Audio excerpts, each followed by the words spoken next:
બેસો બેસો.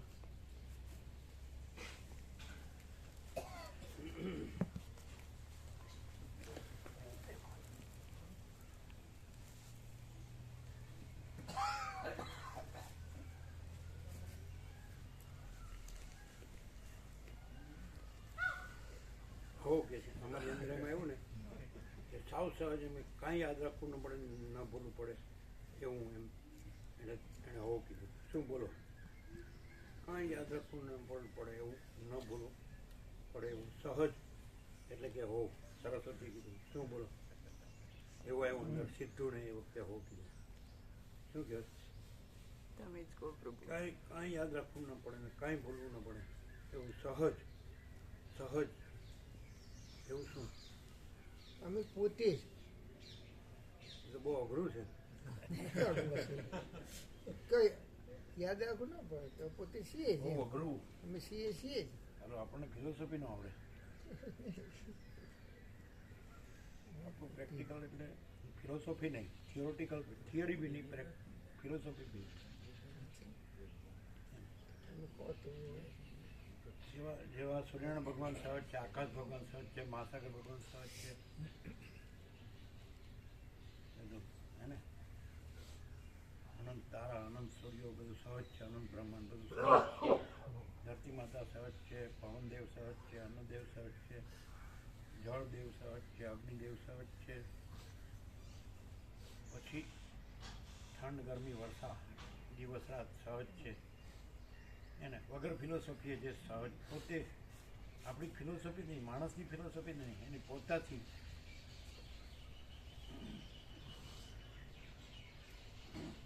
કોઈ વ્યક્તિ હોય, સદાશિવ, વશિષ્ઠ, રામ, સરસ્વતી, વાલ્મીકી, એની ફિલોસોફીથી નહીં, જે પોતાથી જે પોતે સહજ છે.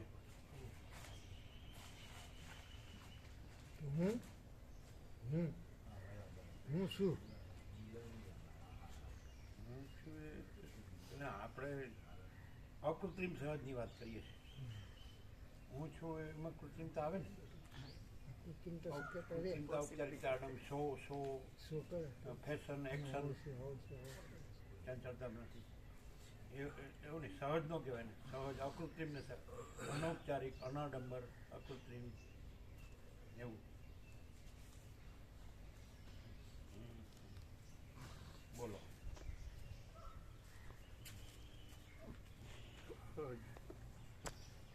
એટલે સહજ તો છે ને, એટલે અકૃત્રિમ હોય તો જ સહજ કહેવાય ને. પછી એમાં પછી એમ કહેવું ન પડે કે એમાં કૃત્રિમતા, ઔપચારિકતા, આડંબર ન હોય એમ કહેવું ન પડે. ભલે એવું આખી દુનિયામાં કોઈ નો રહ્યું હોય એનો વાંધો નહીં, એવું નો રહ્યું હોય કોઈ એનો વાંધો નહીં. ભલે કૃત્રિમ, ઔપચારિક, આડંબર્ય હોય, હું રહ્યો હોય, એનું મન રહ્યું હોય, મન કી મરજી દિલ કા રાજી હોય, ગમે તે, ભલે એ નહીં ગણવાનું. આપણે તો એમ ઓરિજિનલ રિયલ ટ્રુથ જે સહજ છે એને સહજ કહેવાય. એને આમ ટોપી ઊંચી કરી આમ કે એમ હવે હું સાહેબ કહું છું એમ નહીં. બરાબર? એ સહજ ન કહેવાય. બધું કાંઈ નો થયું હોય જે અને રહ્યું હોય, જે રહ્યું છે એ જ રહ્યું હોય, અને કાંઈ ન થયું હોય એવું કાંઈ ન રહ્યું હોય એવું સહજ. બરાબર? અઘરું છે. સહજ કોઈ દિવસ અઘરું ન હોય, અને કૃત્રિમ કોઈ દિવસ સહેલું ન હોય. અકૃત્રિમ. હવે વધુ બોલવા માંડે એટલે કૃત્રિમ થઈ ગયા કે નહીં? જરાય નહીં ને. કેમ? અકૃત્રિમ કોઈ દિવસ કૃત્રિમ ના બોલવા માંડે એટલે ના પ્રભુ. અકૃત્રિમ ક્યારેય કૃત્રિમ ન થાય. હે? અકૃત્રિમ સહજ જ હોય. કૃત્રિમ ક્યારે કૃત્રિમ એ તો નથી. એ એમ ના કરો. બોલતા નહોતા આટલું બધું, જરાય નહોતા એમ કહે તો ચાલે. જરાય નહોતા બોલતા એમ કહે તો ચાલે. એટલે બહુ લવ કરવા માંડે ને એમ કહો. લવ એટલે હો કે તમે બહુ લવ કરો. મૌન રહેવું એવું નહીં, મૌન નહોતું એમ. એટલે ન બોલે એટલે આપણે મૂંગા મરીએ છીએ એવું નહીં. સહજ. હા હશે છે કે તમારી ભાષા પ્યોર ગામઠી છે હો. પણ અમે ગામડાના જ છીએ, ગમાર ભોથું એટલે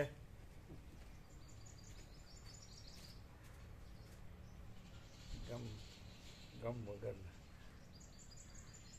ન જડે હો તમને, ન જડે ને તમને, ન જડે. આ બધાને વર્ટિકલ કરી દઈએ ને છે જ આમ તો રાઉન્ડ અબાઉટ. આ બધું લૂછ્યું છે. અચ્છા અચ્છા. ઓમ બરાબર છે.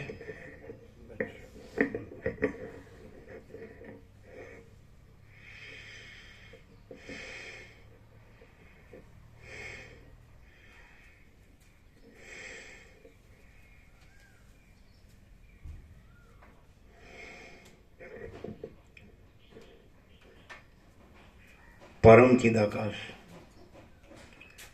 પરમ જ્યોતિ, અખંડ જ્યોતિ, અનંત, પૂર્ણ, પરમ ચિદાકાશ, પરમ શાંતિ, स्वयं सिद्ध, स्वयं प्रकाश, स्वयं पूर्ण, स्वस्वरूप, यही सब कुछ है, इसके सिवा कुछ नहीं है.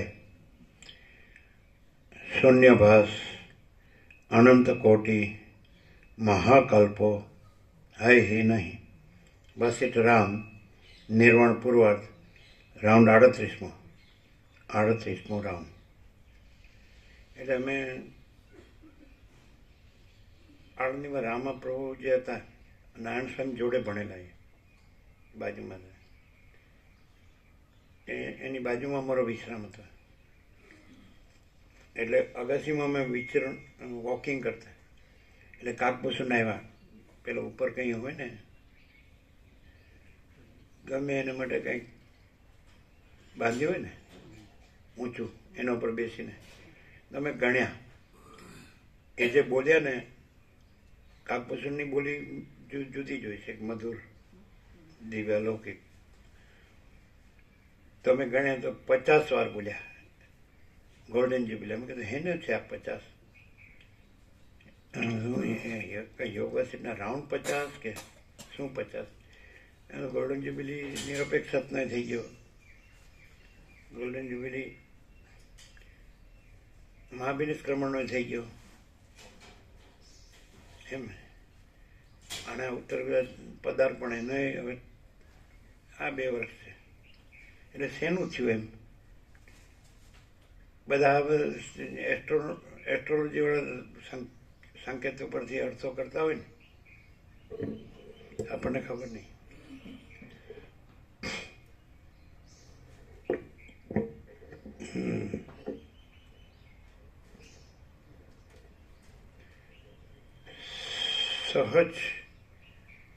સહજને ઇંગ્લિશમાં શું કે સ્પોન્ટેનિયસ નહીં કે નેચરલ. રમણ તો નેચરલ શબ્દ વાપરે, નેચર. તમારો સ્વભાવ છે, આનંદ તમારો સ્વભાવ છે એમ રમણ કે. એટલે નેચરલ, સહજ.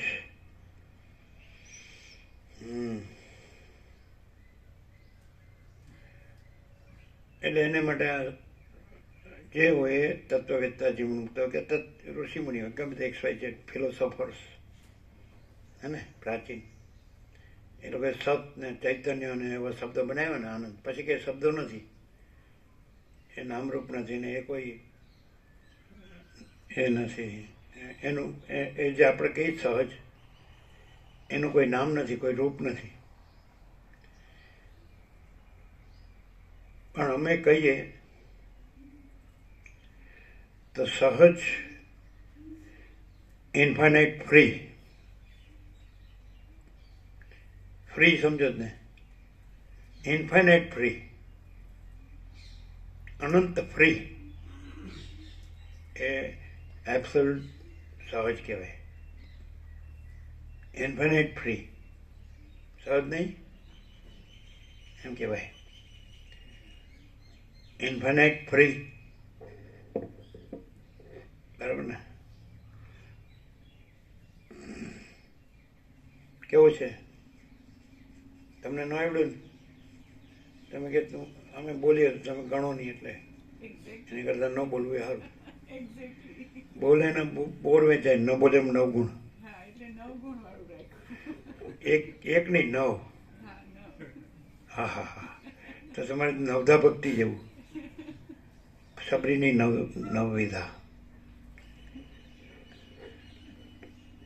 હવે અમારે તમારી નવધા ગણાવવી નથી પાછી, તો બધું ઘણું નીકળશે પાછું.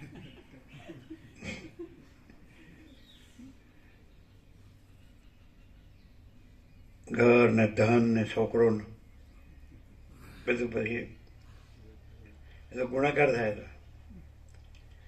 અને ઇન્ફાઇનાઇટ ફ્રી સહજ એટલે કેવું સહજ? સહજ એ ઇન્ફાઇનાઇટ, એટલે પછી સહજ ઇન્ફાઇનાઇટ ફ્રી કીધું એટલે પછી બધું ઇન્ફાઇનાઇટ અને ફ્રી પાછું. All and soul, all in all. એટલે આમ ન સમજાય એવું છે નહીં. આમ કોઈને આપણે કહીએ કે શું સહજ છે, કે જે કાંઈ યાદ રાખવું ન પડે, કાંઈ ભૂલવું ન પડે, એવું કીધું એટલે તરત સરસ્વતી બોલ્યા અંદર એવું થયું. એટલે ઇન્ફાઇનાઇટ ફ્રી એટલે આ હમણાં નીકળ્યું ને, એટલે આ બધું કહેતા હતા ત્યારે નહોતું આવ્યું, એકદમ આવ્યું. અમને એમ કે તમે બોલો ત્યાં પછી ત્યાં આવશે ને આવું હશે ત્યારે, પણ તમે તો બોલ્યા જ નહીં, એટલે પછી આવ્યું ઇન્ફાઇનાઇટ ફ્રી. એટલે કેવું છે જો, આ પછી રણકો હતો, પ્યોર રણકો એમ. કારણ કે અનંત ही अनंत है, अनंत में अनंत ही है. हमें पोते જ अनंत ही अनंत है, अनंत में अनंत ही है. અમે પોતે જ ભાગ રહિત અનંત પૂર્ણ મહાચિદાકાશ છે. એટલે પછી અમે પોતે જ હું અમાપ સચ્ચિદાનંદ ઘન પરમાકાશ છું. અમે પોતે જ અમાપ અનંત અમાપ અપાર નિરવધિ અમર્યાદ છીએ. અમે પોતે જ અસીમ અનહદ અખંડ અભેદ ચિદાકાશ છીએ. આ પછી વધારે મોટા શબ્દો બોલે એટલે બીજાને માટે ફિલોસોફી થઈ જાય, પણ નાનામાં નાના શબ્દોમાં સહજ એટલે ઇન્ફાઇનાઇટ ફ્રી. સમજાય કે નહીં? એટલે તમે શું સમજો, શું રિયલાઇઝ કરો, ફીલ કરો અથવા તો એક્સપિરિયન્સ કરો, એવી રીતે. ખાલી આપણે સમજ્યા, અન્ડરસ્ટેન્ડિંગ નહીં, આપણે શબ્દોથી બુદ્ધિથી સમજી ગયા આપણે એનો અર્થ કે અનંત ફ્રી એમ, પણ આમ રિયલાઇઝ થાય કે શું થાય? અમને એ વખતે જેવું પ્રભુએ પૂછ્યું ત્યારે અમને એ શબ્દ આવ્યો હતો. શબ્દ નથી, એ રિયાલિટી છે. પ્રભુ અને પ્રભુ બરાબર પરમ ચિદાકાશ, પરમ જ્યોતિ, હા બરાબર. અને અમારા માટે તો એ સાક્ષાત જ છે. અમે ગમે તે હોઈએ એવું પણ પ્રભુએ તરત જ કીધું કે દ્રશ્યમાં પણ રિયાલિટી સાક્ષાત. શું કીધું? અમે ત્યાં હતા ને, એટલે અમે ગમે તે હોઈએ પણ રિયાલિટી જે સહજ છે એ શું, એમ પૂછ્યું પ્રભુએ.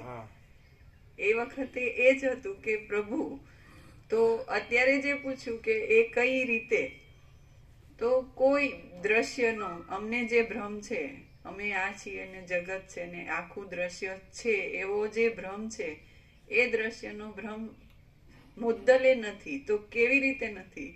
તો કોઈની સાથે કંઈ નિસ્બત નથી. અને પોતાની પૂર્ણતા એટલી બધી પરફેક્શન ઓફ ઇન્ફિનિટી છે કે એમાં બીજું સંભવતું જ નથી. એ આ અખંડ પ્રકાશ છે.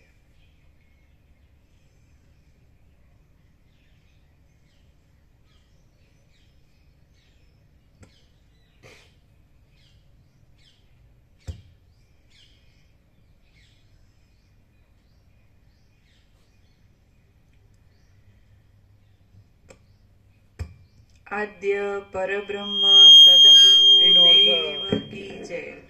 એટલે અહીંના જે ફ્રીનો અર્થ, અહીંથી જે પ્રકાશ જે થતો ને, એટલે એને માટે બાપુરાણ રણછોડ પ્રભુ હતા ને, સંપૂર્ણ ભગવાનના માણસ, સંપૂર્ણ ભાવ હતો. એ એમ કહેતા કે નિર્બંધ, એમ કે આ જે બધું છે નિર્બંધ છે. આપણે ફ્રી એટલે મુક્ત અર્થ કરીએ છીએ ને, એને નિર્બંધ અર્થ કર્યો છે. નિર્બંધ એ અર્થ બરાબર છે. નિર્બંધ મુક્ત કરતા પણ વધારે છે. એના બંધ સાપેક્ષ કીધું એટલે બંધ છે જ નહીં, એટલે નિર્બંધ કેવા પણ નથી, સાપેક્ષ નથી એટલે નિરપેક્ષ કેવા પણ નથી, ગુણ નથી એટલે નિર્ગુણ કેવા પણ નથી, આકાર નથી એટલે નિરાકાર કેવા પણ નથી, અહમ નથી એટલે નિરંજન કેવા પણ નથી, વિકાર નથી એટલે નિર્વિકાર કેવા પણ નથી, વિકલ્પ નથી એટલે નિર્વિકલ્પ કેવા પણ નથી, હું નથી એટલે તું કેવા પણ નથી. એટલે કોઈ સાપેક્ષ જે ભેદાભેદ છે એ કાંઈ કહેવા પણ નથી, નિર્બંધ પણ કહેવા પણ નથી. એટલે ફ્રીનું કંઈ ચાલે, અને એકલું ઇન્ફાઇનાઇટ એ તો કાયમ કહીએ જ છે. ઇન્ફાઇનાઇટ અનંત, તો આ તો કદાચ કોઈ પણ ગમે તેવું, જેને આપણે કીધું ને કે ગમે તે હોય, ગમે તેવો હોય, તો એ પણ રિયલાઇઝ કરી શકે. અનંત સહજ શું છે? અનંત. કેવું છે? નથી ફ્રીનું કંઈ ચાલે. ફ્રી તો બંધ સાપેક્ષ ફ્રી કીધું, બંધ સાપેક્ષ મોક્ષ કીધું, પણ બંધ નથી એટલે મોક્ષ કહેવા પણ નથી, અજ્ઞાન નથી એટલે જ્ઞાન કહેવા પણ નથી. નથી ને? જન્મ નથી એટલે મૃત્યુ કહેવા પણ નથી, સુખ નથી એટલે દુઃખ કહેવા પણ નથી. દુઃખ કેમ નથી? સુખ કહેવા પણ નથી એટલે દુઃખ નથી. આ ઊંધું છો શું? હે સમજ્યા વગર આ હું જો હોઉં. સુખ નથી એટલે દુઃખ કહેવા પણ નથી. સુખ કેવા પણ નથી એટલે. હા બોલો, હા પ્રૂફ રીડિંગ બરાબર છે. પછી હા, જેટલું તમારું સારું હોય એટલું સારું કેવું પડે, સાચું હોય એટલું સારું નહીં, પણ ખોટું સાચું નહીં કહીએ. હા બોલો. Thank you for not compromising. હા પછી એ તો રોજ નો કહો તો એમને સમજાય. સુખ કેવા પણ હા, નથી એમ પછી. જે કીધું ને, એટલે સુખ દુઃખ જેવી કોઈ કલ્પના સંભવતી જ નથી એમ નહીં. અને સુખ કેવા પણ નથી, મને સુખ છે જ, અખંડ સુખ છે એ એ પાછું સુખ લાવ્યા. હા એટલે અરે એને સુખ કેવા પણ નથી માટે દુઃખ કેવા પણ નથી. પણ કેવા પણ નથી માટે દુઃખ છે જ નહીં, એવી રીતે કીધું.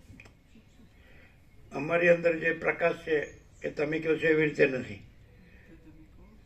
સુખ છે જ નહીં માટે દુઃખ છે જ નહીં. જો તમને આ હોય ને તો તમે પ્રકાશ જ છો, પણ સુખ છે એટલે પ્રકાશ નથી. નહીં આ ચોપડી ન આવે, હું આવે આ પ્રકાશમાં જ છે બધું, એટલે પ્રકાશ જ છે. પ્રકાશમાં સુખ નથી માટે દુઃખ નથી. નહીં ખ્યાલ આવે? આ તો બહુ ઊંધું છે બધું. તમે શું સમજો? એટલે તમે જે સમજાય એ રીતે નહીં, એ અન્ડરસ્ટેન્ડિંગ છે, ઇન્ટેલેક્ચ્યુઅલ અન્ડરસ્ટેન્ડિંગ, બૌદ્ધિક સમજ. અને આ લાઇટ છે, supreme divine light, infinite, omnipresent, eternal છે ને, એબ્સોલ્યુટ સુપ્રીમ ડિવાઇન લાઇટ, અનંત, સર્વત્ર, નિત્ય, પૂર્ણ, પરમ દિવ્ય જ્યોતિ. બરાબર? અપરિચ્છિન્ન પરમાકાશ, પરમ ચિદાકાશ. હા બોલો, આ રિયલાઇઝ થાય? તમે કહો કે પરમ સુખ છે, અમે કહે છે સુખ છે જ નહીં. એટલે આ લોકોએ શબ્દ બનાવ્યા, આ સત, ચિત્ત ને આનંદ, એ શબ્દ વગર આ પ્રકાશ છે.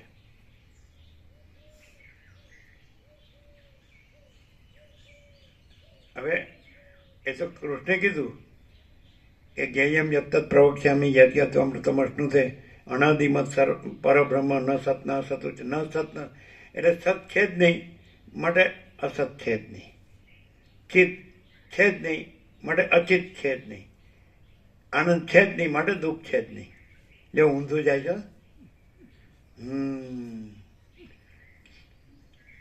એ બધું બનાવ્યું ને એ માણસ રહીને બનાવ્યું, અને આકાશમાંથી બહાર આવીને બનાવ્યું, પ્રકાશમાંથી, સોરી, એ ચિદાકાશ કહે છે. હા ખ્યાલ આવે છે? સત ચિત આનંદ ક્યારે કહેવાનો? એમાં સત છે જ નહીં માટે અસત છે જ નહીં, ચિત્ત છે જ નહીં માટે અચિત છે જ નહીં, આનંદ છે જ નહીં માટે દુઃખ છે જ નહીં. એકદમ પછી નિરંજન, નિરાકાર, નિર્વિકારની પરાકાષ્ઠા છે. એ નિરંજન કહેવા પણ નથી, કારણ કે અહમ છે જ નહીં માટે નિરંજન છે જ નહીં. અને આકાર છે જ નહીં માટે નિરાકાર છે જ નહીં, અને વિકાર છે જ નહીં માટે નિર્વિકાર છે જ નહીં. એટલે હવે તો તમે એ તો પ્રકાશ જ પોતામાં પ્રકાશ છે, બાકી તો કાંઈ કહેવા પણ નથી. ન ખ્યાલ આવે ને હવે તો હવે પણ પહોંચે નહીં એવું થઈ ગયું. અમે ન કીધું ભાઈ આ પરમ ચિદાકાશ લેંગ્વેજ છે, કે અમે પોતે જ. એટલે આજે એક એવું સત્રાક્ષર અનંત અખંડ અભેદ પૂર્ણ શુદ્ધ તત્વ. અમે પોતે જ અનંત અખંડ અભેદ પૂર્ણ શુદ્ધ તત્વ છીએ. તો કેવું છે? પેલા મેં નિકોરા આ આપેલું મૂળ અસલ શુદ્ધ સૂક્ષ્મ પૂર્ણ તત્વ સ્વરૂપ છે. પેલા આસન ઉપર લખેલું બધું આ આપેલું ને. આજે અનંત અખંડ અભેદ પૂર્ણ શુદ્ધ તત્વ. અમે પોતે જ અનંત અખંડ અભેદ પૂર્ણ શુદ્ધ તત્વ છીએ. આપણે પરમાત્મા તત્વ પ્રકાશ નામ આપ્યું. એ કાંઈ વિચારીને કાંઈ કર્યું જ ને. ઈશ્વરની કુટરે આમ આદર્શને આદેશ આમ ફટાફટ લખ્યા હતા. ખબર જે કંઈ હોય એ ફટાફટ જ હોય. તમને ખબર હોય તો હું કોણનું ટ્રાન્સલેશન બપોરના પ્રસાદ પહેલાં એક જ બેઠા કે સવારથી એવું બધું ઘણું. કયું? હા, એ પણ પ્રસાદ એમને સીધું સુધાર્યા વગર બધું સુધારી નાખીએ તો જ એ થાય. સુધારવું એટલે પાછા જો એના બધા ઘણા અર્થ થયા છે એમ. અરવિંદનું સાવિત્રી એ બહુ ટફ ઇંગ્લિશ હતું, કારણ કે કેમ્બ્રિજના સ્કોલર હતા ને. એટલે આપણું તો ગામઠી એટલે ઇઝીયર ને ઇઝીએસ્ટ. સુપરલેટિવ. શું કીધું અમે?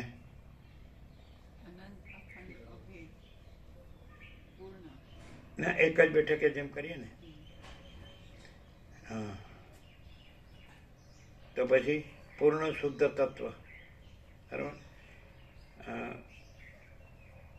તત્વદર્શી સાધુ એવું નિરપેક્ષાત્મક પત્રમાં છે. આપણે જે કંઈ આવે ને બધું એ લોકોના આગમની ભાષાના શું આવે આમાં ઉપસર્ગ કેવું આવે નહીં, શું આવે પ્રતિબંધ કેવું આવે ને. કંઈ પણ સુખ દુઃખ કે છે દ્વંદ્વ આમાં તો એવું છે જ. This is highly spiritual number. Person Born in this number has transcended type and trials of life. તો તમે ટાઈપ એન્ડ ટ્રાયલ્સ શું સમજો? સંઘર્ષ કે દ્વંદ્વો કે દ્વિધા? દ્વંદ્વો, type and trials. And this number represents love, peace and immortality. પ્રેમ, શાંતિ અને અમૃતત્વ. Person leaves his name after he leaves this world. તો પછી કયું નામ રહેશે? કાંઈ નહીં, ખાલી બોલતા હતા. બહુ આવડી ગયું હતું તે. બહુ ફર્યા હશે, બહુ સાંભળ્યું હશે, બહુ વાંચ્યું હશે, બહુ જાણ્યું હશે, અને બોલતા હતા બહુ. એવું જ ને. તો અમે એક કીધું કે એના બે અર્થ થાય. કઈ વસ્તુ કીધી? હા, એના ઉપરથી આપણે અરવિંદને યાદ કર્યા. સુધારવું. તમે જે અમારું બધું ભૂલ સુધારો છો ને એને સુધારવું કહેવાય. પ્રૂફ રીડિંગ હાકે જ મામા પ્રો હાકે.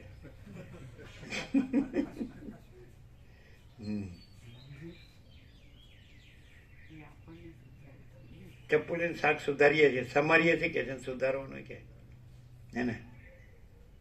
અચ્છા, એ તો બરાબર. આપણે તત્વદર્શી સાધુ શબ્દ વાપર્યો હતા એને. એમાં આગમનો શબ્દ વાપર્યો હતો દુઃખને માટે, કંઈ પણ કે તકલીફો. પણ એ તો એમાં જ રહે છે, એ તત્વ જ રહે છે. એ જાતનો હતો ને, કારણ કે તત્વમાં એ બધું નથી. એટલે તત્વમાં કંઈ જેમ અનંતનું કીધું છે ને, એક જ અનંત છે એવું કંઈક છે ને આખું. એમાં આમ કે આપણે આરોપ કરીએ, આરોપથી કહીએ કે અનંત એમ કે તત્વ એક જ છે. તો આપણે આરોપથી કે આરોપ છે નહીં, પણ આરોપથી કહે કે તત્વ એમ કે હું અનંત છું, તો પણ તત્વ જ છે. તત્વ એમ કે બધાનું હું છું, તો પણ તત્વ જ છે. અને કોઈ પણ એક્સ્ટ્રીમનો આરોપ તત્વ પર સંભવતો નથી, છે જ નહીં. અને તત્વ એક જ છે, એવું હતું ને.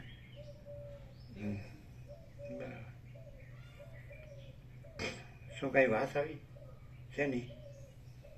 કોઈને ગુરુ શંકા કરવી હશે પણ નથી ગયા લાગતા કોઈ ભાવિકો. બરાબર.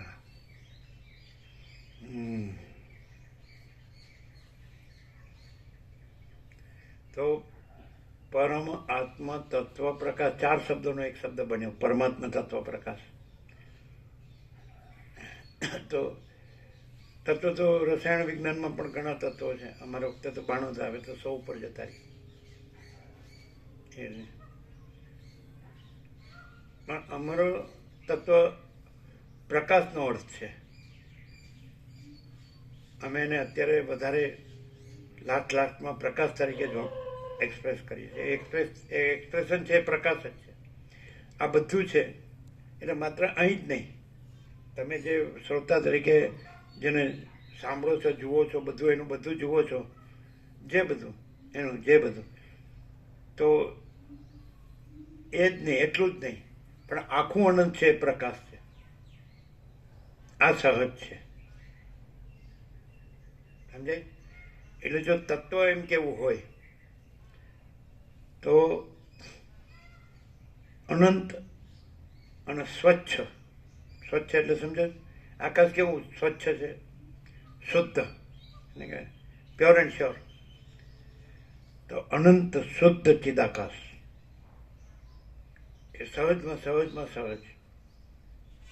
એટલે વસીટ એમ કીધું, હું આ વસીટ નથી, હું અનંત શુદ્ધ ચિદાકાશ છું. એ એક્સ્ટ્રીમ છે એક્સપ્રેશન પ્રકાશનું. ચિત્ત ધાતુ છે એ ચિત્ત ચેતય હતી એટલે પ્રકાશય હતી, એટલે પ્રકાશ એ છે. ચૈતન્ય એટલે જેમ સૂર્ય કહ્યું ને, તો એ શું છે? તો પ્રકાશ છે.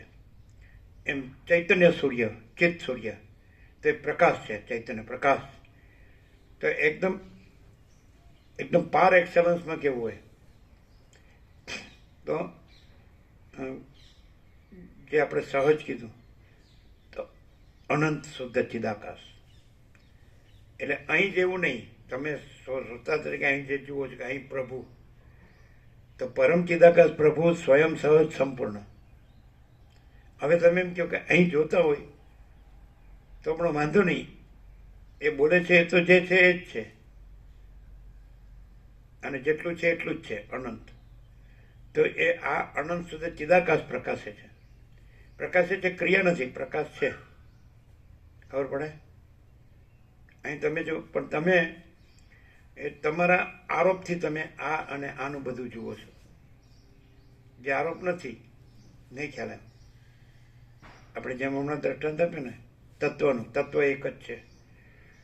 તો આપણે આરોપથી કહીએ કે તત્વને એમ થાય કે હું અનંત છું, તો પણ તત્વ જ છે.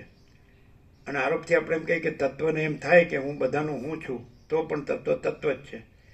એમ અહીં તમે આરોપથી જુઓ તો પણ તત્વ જ છે. તમે એમ કહો, તમે પ્રભુ અહીં કહો, તો તમે આરોપથી કહેતા હો તો સહજ જે કીધું, અકૃત્રિમ, અનૌપચારિક, અનાડંબર, અહીં આટલું જ નહીં, આ નહીં. પેલા રમણે કીધું હૃદય, પણ એ કેવી રીતે કીધું? એ પછી આખો આરોપ છે, સ્થૂળ સૂક્ષ્મ કારણ સમષ્ટિ વ્યક્તિ બાદ કરીને પછી અનંત શુદ્ધ ચિદાકાશ છે. એટલે જે સેન્ટર તરીકે નહીં લેવાનું, એને રમણ એમ કે છે એ સેન્ટર નથી. ખ્યાલ હતો? આપણે બંગડીનું દ્રષ્ટાંત આપીએ જ ને, એટલે બંગડીનું તમે રાઉન્ડ જુઓ એટલે સેન્ટરની કલ્પના થાય. આમ રાઉન્ડ આકાશ તરફ ધરો એટલે સેન્ટરની કલ્પના થાય, પણ એ સેન્ટર નથી, પણ અનંત સ્વચ્છ આકાશ છે. તેમ હૃદય કહીએ એટલે આરોપથી તમે સેન્ટર કહો, બંગડીથી તમે સેન્ટરનો આરોપ કરો, પણ બંગડી નથી એટલે સેન્ટર નથી ને અનંત સ્વચ્છ આકાશ છે. તો તમે આ બંગડી છે, દેહનો આકાર છે, સ્થૂળ સૂક્ષ્મ કારણ, એનાથી તમે સેન્ટરનો આરોપ કરો છો, હૃદય. પણ આ સ્થૂળ સૂક્ષ્મ કારણ આરોપ નથી. સમાધિ વ્યક્તિ લઈ લો ટોટાલિટીમાં, યા સારા ટોટાલિટીમાં અનંત સંપૂર્ણતામાં. વસિષ્ઠ હંમેશા અનંત વ્યાપકતામાં જ વાત કરે અને અનંત વ્યાપક જ છે. હો સરસ્વતી તૈયાર જ છે. એ પાછા એમ કહે છે કે મેં વસિષ્ઠમાં કીધું, તમારે અમને જ કીધું તો અચ્છા અનંત એક જ છે એટલે વાંધો ના આવે. વસિષ્ઠ કે અમે નથી, અનંત જ અનંત તત્વ જ તત્વ છે. તો આરોપ લઈ લ્યો એટલે કેન્દ્ર ને કહેવાય, પછી અનંત સુધી ચિદાકાશ જ છે. બંગડીનો આરોપ લઈ લ્યો એટલે કેન્દ્ર નથી, અનંત સુધી ચિદાકાશ જ છે. આ બંગડીનો આરોપ લઈ લ્યો એનું બધું એટલે સેન્ટર નથી, આ હું એ કેન્દ્ર નથી અને અનંત સુધી ચિદાકાશ જ. શાબ્દિક બૌદ્ધિક સમજાય એવું કે રિયલાઇઝ થાય કેવી રીતે કે આખું અનંત પોતે જ છે. એમાં કોઈ આરોપ કરીએ આકારની કલ્પના સીમિત એવી, તો પછી એનું કેન્દ્ર કલ્પાય. પણ જ્યારે બંગડી જેવો આકાર કલ્પો તો એનું સેન્ટરની કલ્પના થઈ. પણ આકાશમાં ધર્યું એટલે અનંત સ્વચ્છ આકાશ જ છે ને. હા છે, બંગડી નથી એટલે કેન્દ્ર પણ નથી. એ કેન્દ્ર જે કલ્પ્યું ત્યાં અનંત સ્વચ્છ આકાશ છે. એમ અહીંયા તમે આકાર કલ્પ્યો એટલે હૃદય કલ્પ્યું કેન્દ્ર, પણ આકાર નથી માટે હૃદય નથી, પણ અનંત શુદ્ધ ચિદાકાશ છે. ક્લિયર છે? હા બોલો કેવી રીતે રિયલાઇઝ થાય? ખાલી શાબ્દિક બૌદ્ધિક સમજ છે કે રિયલાઇઝ થાય. રિયલાઇઝ એટલે પ્રકાશ, રિયલાઇઝેશન એટલે પ્રકાશ.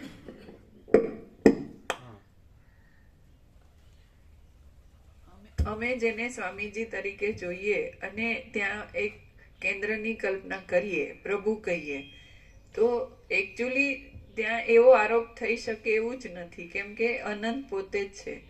તો કેવી રીતે એનું ક્લિયરન્સ કર્યું પ્રભુએ અત્યારે કે બંગડી જેવો કોઈ આકારની કલ્પના કરી અત્યારે કર્યું અને આટલા વર્ષોથી છુપાયું? ના, એવું નહીં. અત્યાર સુધી જે પ્રકાશ તો જે છે ઇનેટ એમનો એમ જ છે. કોઈ પણ આસ્પેક્ટથી કર્યો કે ન કર્યો તો પણ પ્રકાશ જે જો હૈ સો હૈ. પણ અમારી પોતાની કલ્પનાઓથી અમે જોતા હોઈએ એમાં જે આરોપ હોય એના સાપેક્ષ આ ક્લિયરન્સની વાત થઈ. હવે ક્લિયરન્સ હવે એમ છે કે અમે પ્રભુને આટલા જ જોતા હોઈએ. એકચ્યુઅલી અનંત છે, સ્વયં છે અને શુદ્ધ છે, શુદ્ધ મૂળ અસલ સત્ય છે. પણ અમે એમાં પ્રભુ તરીકે આરોપ કરીએ, વ્યક્તિની આકાર આકૃતિનો આરોપ કરીએ, તો પણ જ્યારે બંગડીનો આરોપ કર્યો ત્યારે પણ જે કેન્દ્ર કીધું ત્યાં તો અનંત સ્વચ્છ જ છે. આરોપ ખોટો છે, આરોપ નથી એમ. અને ઓરિજિનલી બંગડીનો આરોપ કર્યો એ પહેલા પણ અને પછી પણ, એટલે પહેલા પછી એ નહીં, કેમ કે આરોપ સાપેક્ષ જ થયું. તો અનંત અખંડ અભેદ પોતે શુદ્ધ તત્વ પોતે જ પ્રકાશે છે. અને એ તત્વ ગમે તે એક્સ્ટ્રીમમાં આરોપની સાપેક્ષતાથી ગમે તે એક્સ્ટ્રીમ કહેવું પડ્યું. બાકી એમાં અનંત પોતે કે તત્વ પોતે જ કે હું અનંત છું, તો એ તત્વ તત્વ જ છે અને બધાનું હું. એટલે હું સાથે કોઈ પણ આરોપ ન હોય એવો ક્લિયરન્સ સાથે, તોય એ તત્વ પોતે તત્વ જ છે. અને એ જ અમે એની ઉપર સ્વામીજીનો કે પ્રભુ એવું કરીને આકૃતિનો આરોપ કરીએ તોય કોઈ કેન્દ્ર નથી ને એવો આરોપ સંભવતો જ નથી. અને અનંત સુધી ચિદાકાશ જ છે. હા, આરોપ નથી અને અનંત સુધી ચિદાકાશ જ છે. તો આમ આરોપ છે ને કે આ માણસ બોલે છે, આપણે સાંભળીએ છીએ એમાં માણસ બોલે છે, પણ અનંત સુધી ચિદાકાશ પ્રકાશે છે એ કેવી રીતે ખબર પડે? એ શબ્દો છે, વિચારવાણી શબ્દ તો તુંડે તુંડે મતીર વિના કપાળે કપાળે જુદી મતી. આ એમાં આપણે એમની બુદ્ધિનો મત છે, એમનો વિચાર છે, એમનો ભાવ છે, એક પર્સનલ. તો એ અનંત સુધી ચિદાકાશ, જેમ કે ગીતામાં શ્રી ભગવાન વાંચો તો આમાં અનંત સુધી ચિદાકાશ વાંચો, એ કેવી રીતે? બધું જ એનું વાંચ જ નહીં, ખાલી એનું બધું જ અનંત સુધી ચિદાકાશ જ છે. આ જ નહીં પણ આ બધું આખું અનંત અસ્તિત્વ છે એ અનંત સુધી ચિદાકાશ છે. અને આખો અનંત આરોપ છે એ કાંઈ નથી. સૌથી મોટો આરોપ આકાશ લઈએ એટલે પછી ઓલ ઇન્ક્લુઝિવ આમાં બધું આવી જાય. તો બધું અનુચિત છે. એટલે આખું આકાશ જ લઈ લે તો આખું અનંત આકાશ સૌથી મોટો આરોપ. તો સૌથી મોટો આરોપ કાંઈ નથી અને આખું અનંત શુદ્ધ ચિદાકાશ છે. અહીં જ નહીં, એવરીવેર એન્ડ ઓલવેઝ, સર્વત્ર ને સદા. એટલે અનંત વ્યાપકતામાં તત્વ અનંત વ્યાપક સમાન પૂર્ણ એકરૂપ તત્વ અનંત વ્યાપક અવૈયક્તિક સાર્વત્રિક. તો આ પેલું શ્રી ભગવાન વાંચો તો આ જે અનંત અખંડ અભેદ પૂર્ણ શુદ્ધ તત્વ ઉવાચ, એટલે એક જ શબ્દમાં એમ કે શુદ્ધ પૂર્ણ શુદ્ધ તત્વ ઉવાચ. એ કેવી રીતે?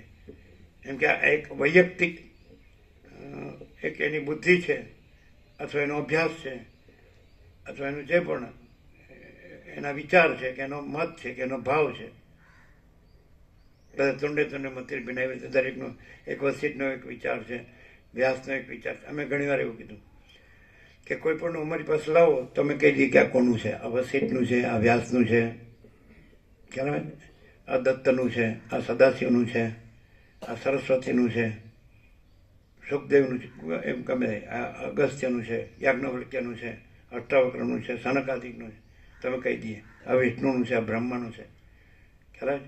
એટલે દરેકનું જે એક્સક્લેમેશન ઉદ્ગાર અથવા તો એક્સપ્રેશન, તો એમાં ડિફરન્સ હોય. તો આ પણ એક એક્સપ્રેશન છે એવું કહેતો, પણ આ આનંદ શુદ્ધ ચિદાકાશ પ્રકાશ છે. એ કેવી રીતે રિયલાઇઝ થાય? બધાને થાય. કેમ કે પ્રકાશ પોતે આખો અનંત સંપૂર્ણ છે. અમે સ્વામીજીનો આરોપ કરીને સ્વામીજીના આકારનો એકચ્યુઅલી જે એટ્રીબ્યુટ્સ કહેવાય, જેનાથી ગુણધર્મ, ક્વોલિટીઝ પરફેક્ટ શબ્દ છે. ક્વોલિટીઝ પ્રમાણે જોવે ને તો સ્વામીજી અને પરમ ચિદાકાશ પરમ જ્યોતિ અખંડ જ્યોતિમાં એક જ ડિફરન્સ પડે કે અમે સીમિત આકારની સીમિત આકૃતિને અમે કહીએ અને ઇન્ફાઇનાઇટ છે એટલો ફરક અમારા આરોપથી એટલું થાય. બાકીના બધા જે ગુણ છે, અનંત પ્રકાશ, અનંત આનંદ, અનંત શાંતિ, તો એમાં પરમ ચિદાકાશ પરમ જ્યોતિ અને પ્રભુ અથવા સ્વામીજી એ જુદું પાડી શકાય નહીં, એટલું અનંત સંપૂર્ણ છે. ખાલી અમને જે આકૃતિનો ભાસ થાય એના લીધે અમે ત્યાં કેન્દ્રનો આરોપ કરીએ તો એ કેવી રીતે એ નથી. આ જે પ્રકાશ થાય છે, અખંડ પ્રકાશ થાય છે, પ્રભુનું બોલવું કરવું કંઈ પણ, તો એ સિમ્પલ માણસના જેવું નથી. કેમ કે એની અંદર પ્રકાશની પૂર્ણતા છે. અને બે ક્રાઇટેરિયા છે. માણસ તરીકે અમે જોઈએ, અમે ભ્રાંતિવાળા છીએ, છતાંય અમને એ કેવી રીતે સહજમાં ખબર પડી શકે, તો એ પ્રકાશની પોતાની પૂર્ણતા અને સ્પોટલેસ પ્રકાશ, એકદમ સ્પોટલેસ, કોઈ રજ માત્ર ભ્રાંતિ વિનાનો, આખો ચોખ્ખો, ખુલ્લો આરપાર, શુદ્ધ. અને એની ઇફેક્ટ, બીજો પોઈન્ટ, એની ઇફેક્ટ કે કોઈ પણ માણસ કોઈ પણ પ્રકારની ભ્રાંતિથી આ હું છું અને મને લાગતું બધું જ સાચું છે એવી ભ્રાંતિથી આવે, અને ઇવન એનો ઉદ્દેશ, બધા આવે છે ભાવિકો સરળ, સીધા અને હંમેશા પોતાના આત્મકલ્યાણ માટે જ આવે, પણ કોઈ ઊંધા ઈરાદાથી પણ આવ્યો હોય તો એ પણ ક્લિયર થાય. એટલી હદ સુધી એની ઇફેક્ટ છે કે એની કોઈ પણ પ્રકારની ભ્રાંતિ રહે નહીં અને આખું એને પરમ શાંતિપૂર્ણ લાભ થાય. એટલે આ પ્રકાશની ઇફેક્ટ છે. જ્યારે બીજા સંસારમાં કોઈ પણ આ શબ્દોને ગમે તે રીતે રજૂ કરતા હોય, સ્ટાઇલ હોય, એની બધી રીતભાત હોય, જે કંઈ એને સપોર્ટિંગ આર્ગ્યુમેન્ટ્સ એવી લોજિકલી કરે કે ઓડિયન્સ મંત્રમુગ્ધ થઈ જાય, પણ એની ઇફેક્ટમાં એ લોકોને કંઈ શાંતિ લાભ થાય નહીં, સ્વરૂપ લાભ થાય નહીં, પ્રકાશ સત્ય શું છે એનો વિવેક થાય નહીં, સાચો કેવો પ્રકાશ છે ને ખોટું કાંઈ જ નથી એવું પણ કંઈ ખબર ના પડે. બધા એમ જ કહેતા હોય છે, જેમને માનતા હોય તો કે અમને ત્યાં શાંતિ મળે છે ને આનંદ મળે છે, અમને ત્યાં સત્ય જ્ઞાન મળે છે ને. હા, એની પોતાની માનેલી શાંતિ મળે છે, પણ રિયલ શાંતિ જે છે એમ કે અમે પરમાત્માને નહોતા જાણતા ને એમનાથી અમે પરમાત્માને જાણ્યા ને એવું બધું કહેતા હોય છે. એ બધું જ એમની એ પણ પૂર્ણતા નથી.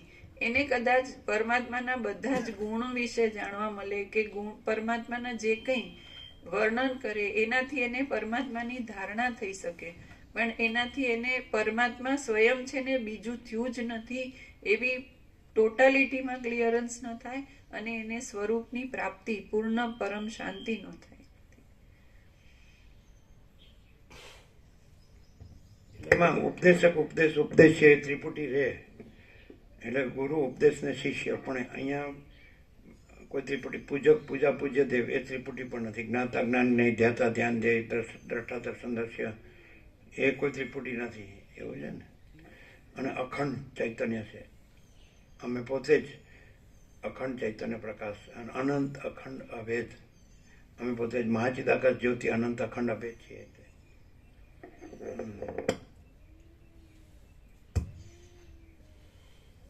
આ જે બધા સત્રાક્ષર છે તો એ જે હમણાં કીધું અનંત અખંડ અભેદ, અમે પોતે જ અનંત અખંડ અભેદ પૂર્ણ શુદ્ધ તત્વ છીએ.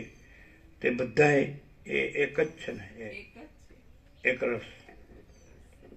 અને ખુલ્લા છે ને, અમે પોતે જ પરમચિદાકાશ સાચા ચોખ્ખા ખુલ્લા આરપાર છીએ. તો બધું એમ કે એવું નથી કે કંઈ ગૂંચવાડો અંદર કોઈ ગરબડ ગોટાળા ગૂંચવાડા નથી.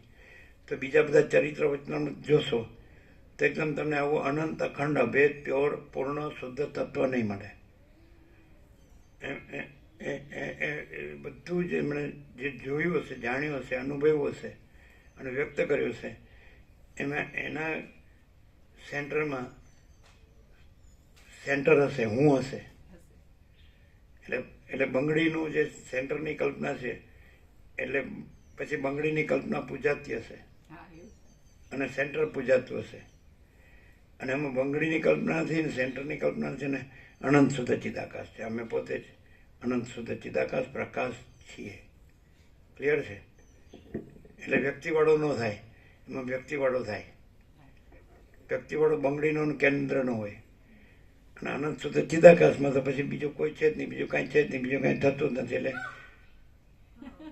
વ્યક્તિવાળો ન થાય. અંદર આવ્યું વ્યક્તિવાળો ન થાય ને ત્યાં. અને કોઈ એમ કે બહાર જઈને કે આમને હું મારા ગુરુ માનું, તો કોઈ કે ગુરુ થતા જ નથી, તો કે એ નથી થતા પણ હું માનું છું, તો એ સાચું છે? અને અહીંથી બધું સાંભળીને પછી એ ગુરુ થાય તો એ સાચું છે? હા. રમણ બહુ કન્ફ્યુઝ થઈ ગયા કે તો અમારે કરવું હું. મારે તો બધું યાદ રાખીને લખીને બોલતા શીખીને પછી ગુરુ થવું છે એમ. એટલે એમ કે આ જે ભાવિકો જાણતા હોય ને એવી જગ્યામાં ગુરુ નહીં થવાનું છે. આ ભાવિકો ન જાણતો એવી જગ્યામાં થવાનું. આમાંથી કોઈ પહોંચી જાય તો પછી કે શું સાહેબ આ હું ચલાવ્યું છે, તો યાર તમે અહીંયા ક્યાંથી ભૂલા પડ્યા. તો બધા સાંભળેલું કાંઈ કામનું તો નહીં ને. આપણે કોઈ મજરે પડે, આપણે કોઈ ઉપયોગમાં આવે તો કામનો હું કહો છે. કેવી રીતે?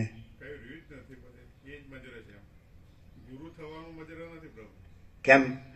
આપણે કોકને આ ખબર ન હોય ને એને આપણે ખબર પાડવી કઈ ગુનો છે? એમને સાચું બોલીએ તો જેમ આપણે વાત કરી કે શ્રીમાએ પેલા જગબંધુને કીધું બ્રહ્મચારીને કે તમે જાઓ ત્યાં બધા ક્રિશ્ચનો આવે તો બાઇબલમાંથી ટાંચ કરજો એમ.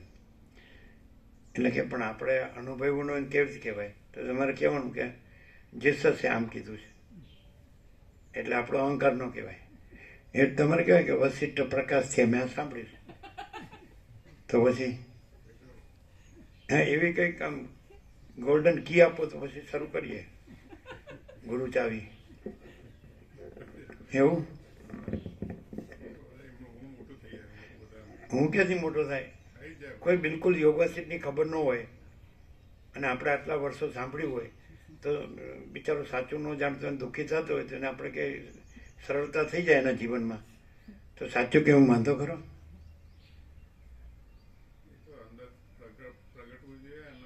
બીજું એક આવ્યું હતું સરસ, પેલા અભિમુક્તેશ્વર સ્વામી અત્યારે શંકરાચાર્ય બધું બોલે જ ને, એને બધું પૂછવામાં આવે છે એટલે બોલે. તો એ બોલવામાં પણ અમને આરોપ નથી કરતા, પણ કે એમ પૂછે કે યોગી સંત કહેવાય કે નેતા? તો કે નેતા. સમજાય છે? એવું છે ને, પેલા છે સંત કહેવાય, પીએમ છે સંત, તો કે નેતા. એટલે ક્યાંથી બોલાય? હું જગતગુરુ શંકરાચાર્ય છું. સમજાય? એટલે જે શુદ્ધ તત્વ કીધું આપણે, તો તો એ અનંત અખંડ અભેદ પૂર્ણ શુદ્ધ તત્વ અમે પોતે છીએ. તેમાં ભાગભેદ છે જ નથી, સજાતિ વિજાતિ સ્વગત ભેદ નથી. એટલે પહેલો આરોપ એમ કરવો પડે કે હું જગતગુરુ શંકરાચાર્ય છું. બીજો આરોપ એમ કે સંત કોને કહેવાય, એને સંત નો કહેવાય, નેતા કહેવાય, એવું બધું આવે જ કે નહીં, નથી આવતું? તો એ શું કહેવાય? અમને એક શબ્દ આવ્યો હતો, એક દેશીપણું. એકેન્દ્રિય જ્ઞાન કે છે ને, પણ એમને એવું હોય કે એમને બ્રહ્મ જ્ઞાન છે ને પૂર્ણ જ્ઞાન છે, પોતે બ્રહ્મરૂપ છે, અહમ બ્રહ્માસ્મિ તત્વમસી. તો પછી એ બરાબર છે. શ્રુતિ પ્રમાણથી અને સદગુરુ પ્રમાણથી, સત્શાસ્ત્ર પ્રમાણથી એ બ્રહ્મવેત્તા છે ને બ્રહ્મરૂપ છે, શ્રોત્રિય બ્રહ્મનિષ્ઠ છે અને શંકરાચાર્ય છે, એ બરાબર છે. અને આ રીતે એમ કે અમે ન્યાયથી વિવેક કરીએ છીએ, અમે ન્યાય જોઈએ, એમ કે ન્યાય, સમજાય? અમે એમનું છે કે આ હિન્દુ છે કે મુસલમાન છે. ધારો કે મુસલમાન એમ કે આ જગ્યા અમારી છે, તો બરાબર છે.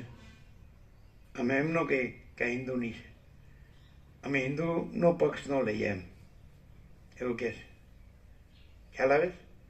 તો આ બધું શું છે?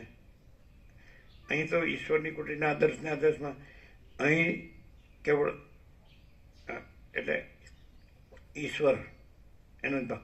એટલે અહીં સાંસારિક લૌકિક માહિક રાજકારણી ભાવ નહીં પોસાય, એવું છે ને? અહીં કેવળ ઈશ્વર એનો જે કંઈ સદગુરુ કે એનો જ ભાવ પોસાશે, એ જાતનું છે. તો પેલું બધું પછી ક્યાં વયું જાય છે? એટલે એમ પાછા એમ કે અમે રાજકારણી નથી. અચ્છા, તો અહીંયા તમે 46 વર્ષમાં કોઈ દિવસ સાંસારિક લૌકિક માહિક રાજકારણી એક્સપ્રેશન જોયા?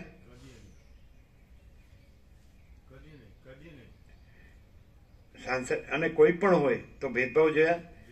તમે પોતે જ પરમાત્મા છો, તમે આ દેહ નથી, તમે હજારોમાં અખંડ અવિનાશી છો.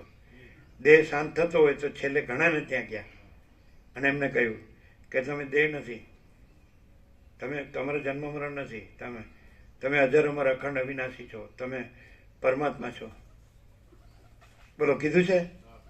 બીજું કંઈ કીધું? લેટેસ્ટમાં જુઓ તો પણ એ આવશે. છેલ્લે સુધીના ફોન આવે દેવ થતા હોય, તમે કહો તમે પરમાત્મા છો, અજર અમર છો, અખંડ અવિનાશી છો, તમે દેહ નથી, તમારો જન્મ મરણ નથી.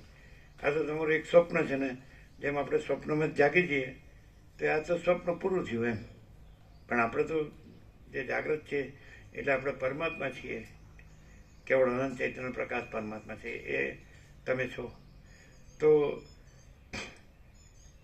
આ લોકો જગતગુરુ શંકરાચાર્ય થઈને બધું કરે છે, તો એ વિવેક પણ સાચો છે ને. વ્યવહાર દ્રષ્ટિએ તો બધું વ્યાપકમાં જે આખું જે પૃથ્વી હોય ને, પૃથ્વી પર જે મનુષ્ય જે રીતે વિચારતો હોય, કરતો હોય, તો એમાં એ લોકો પાસે શાસ્ત્ર પ્રમાણ, સદગુરુ પ્રમાણ, પોતાના સ્વાનુભવ પ્રમાણથી એમ કે આ ન્યાયની દ્રષ્ટિએ આ સત્ય છે ને આ સત્ય છે, આમાં કલ્યાણ છે ને આમાં કલ્યાણ નથી. તો એ કહે તો એ બરાબર જ છે ને. શું કહે બિપિન પ્રભુ? પછી બધું જ એ લોકો બધું જ જાણે, એમ કે કયા દેશમાં ક્યારે શું થયું, સમજાય છે નહીં? એ રીતે એ લોકો પછી કહે તો એ પણ બરાબર જ છે ને.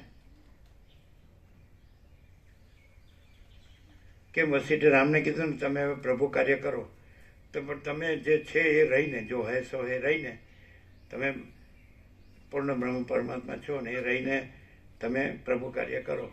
તો એવું તો વસીઠે કે આ પ્રકાશમાં એવું છે. જો સરસ્વતી તૈયાર જ છે. નહીં એવો અવાજ આવ્યો, ના જેવો અવાજ આવ્યો, ખબર પડે? ક્યારેક એમાં અવાજ આવે ને, અહીંયા આવો, અહીંયા આવો, એમ આજે હતો ને ટોન, નહીં એવું ન લાગ્યું? નહીં, અહીંયા એવું નથી, પ્રકાશમાં એવું નથી. એટલે આખો પરમ પ્રકાશનું પરમ કૈવલ્ય નથી અને એની પરમ શાંતિ નથી. પરમ પ્રકાશ, પરમ કૈવલ્ય, પરમ શાંતિ, એબ્સોલ્યુટ છે ને. ખ્યાલ આવે?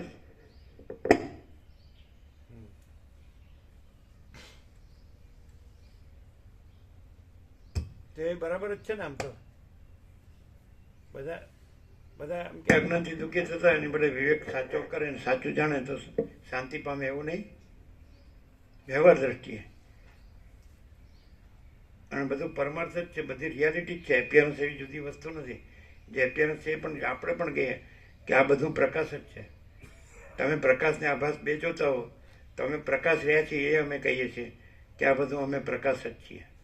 તો પછી એવી રીતે જાણતા હોય, અનુભવતા હોય અને કહેતા હોય પ્રમાણથી સત્સર સદગુરુ તો એ બરાબર જ છે ને.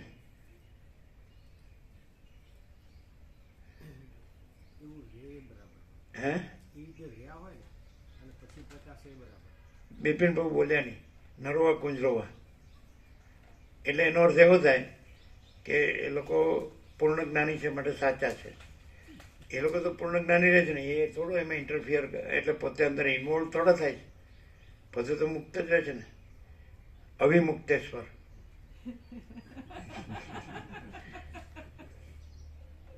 અવિમુક્તેશ્વરનો અર્થ કરજો. તમે વ્યાકરણથી અર્થ કરો, હું પ્રકાશથી અર્થ કરશો. બોલો, અવિમુક્તેશ્વર એટલે શું?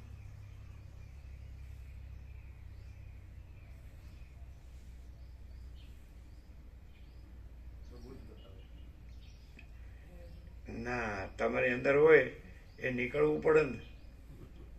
તમારે રાખવું હોય તો પછી બધો વાંધો નહીં. તમે શું અર્થ કરો? ચાલો આપણે એક દ્રષ્ટાંત ફોર એક્ઝામ્પલ.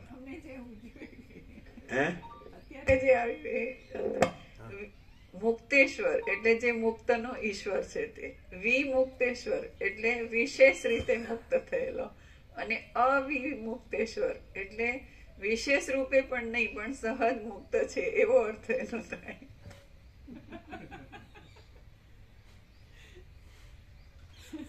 કંઈક તો અર્થ થતો છે ને. સામાન્ય અર્થ તો કરો,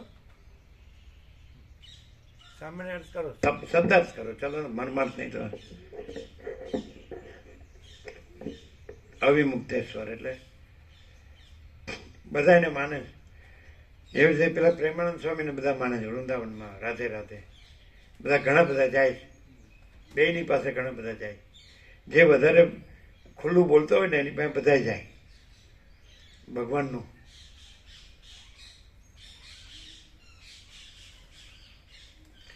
તો તમને એમ લાગતું હશે કે આ આમની રીતે બરાબર છે ને એ એમની રીતે બરાબર છે, પેલા એની રીતે બરાબર, હવની રીતે બરાબર છે, એવું કહેવાય નહીં.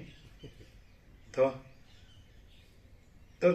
એ તો જગતગુરુ શંકરાચાર્ય છે, આચાર્ય ભગવાન છે. આપણે તો કોઈ ભગવાન નથી. તો તમે ત્યાં જ એમની હારે રહ્યો તો નહીં સારું? તમારા અભ્યાસના સંસ્કારને વધારે પુષ્ટિ મળે એવું નહીં? અથવા એ દ્રઢ થાય બ્રહ્મનિષ્ઠા. શું કહેવાય?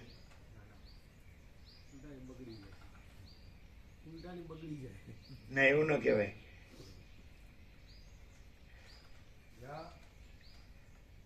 અનંત પ્રકાશ, અનંત આનંદ અને અનંત શાંતિ સહજ અનુભવાય ત્યાં જ રહેવાય.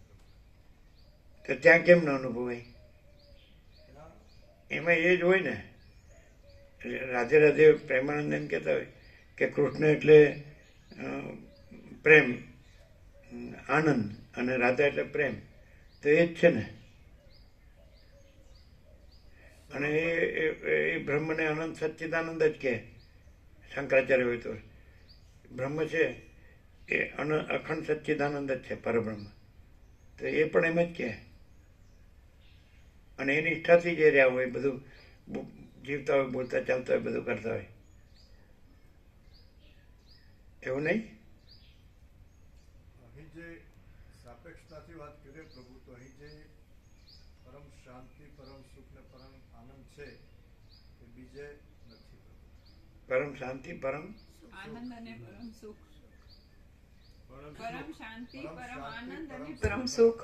આનંદ, આનંદ અને સુખ બે વસ્તુ. સુખ અને આનંદ બે ક્યાં જુદા છે? ફરીથી કઈ બોલ્યા છો?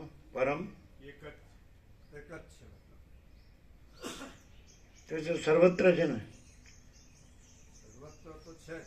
એમાં જ્યાં બ્રહ્મજ્ઞાન હોય ને બ્રહ્મનિષ્ઠા હોય, એ લોકોને તો બ્રહ્મજ્ઞાન ને બ્રહ્મનિષ્ઠા છે.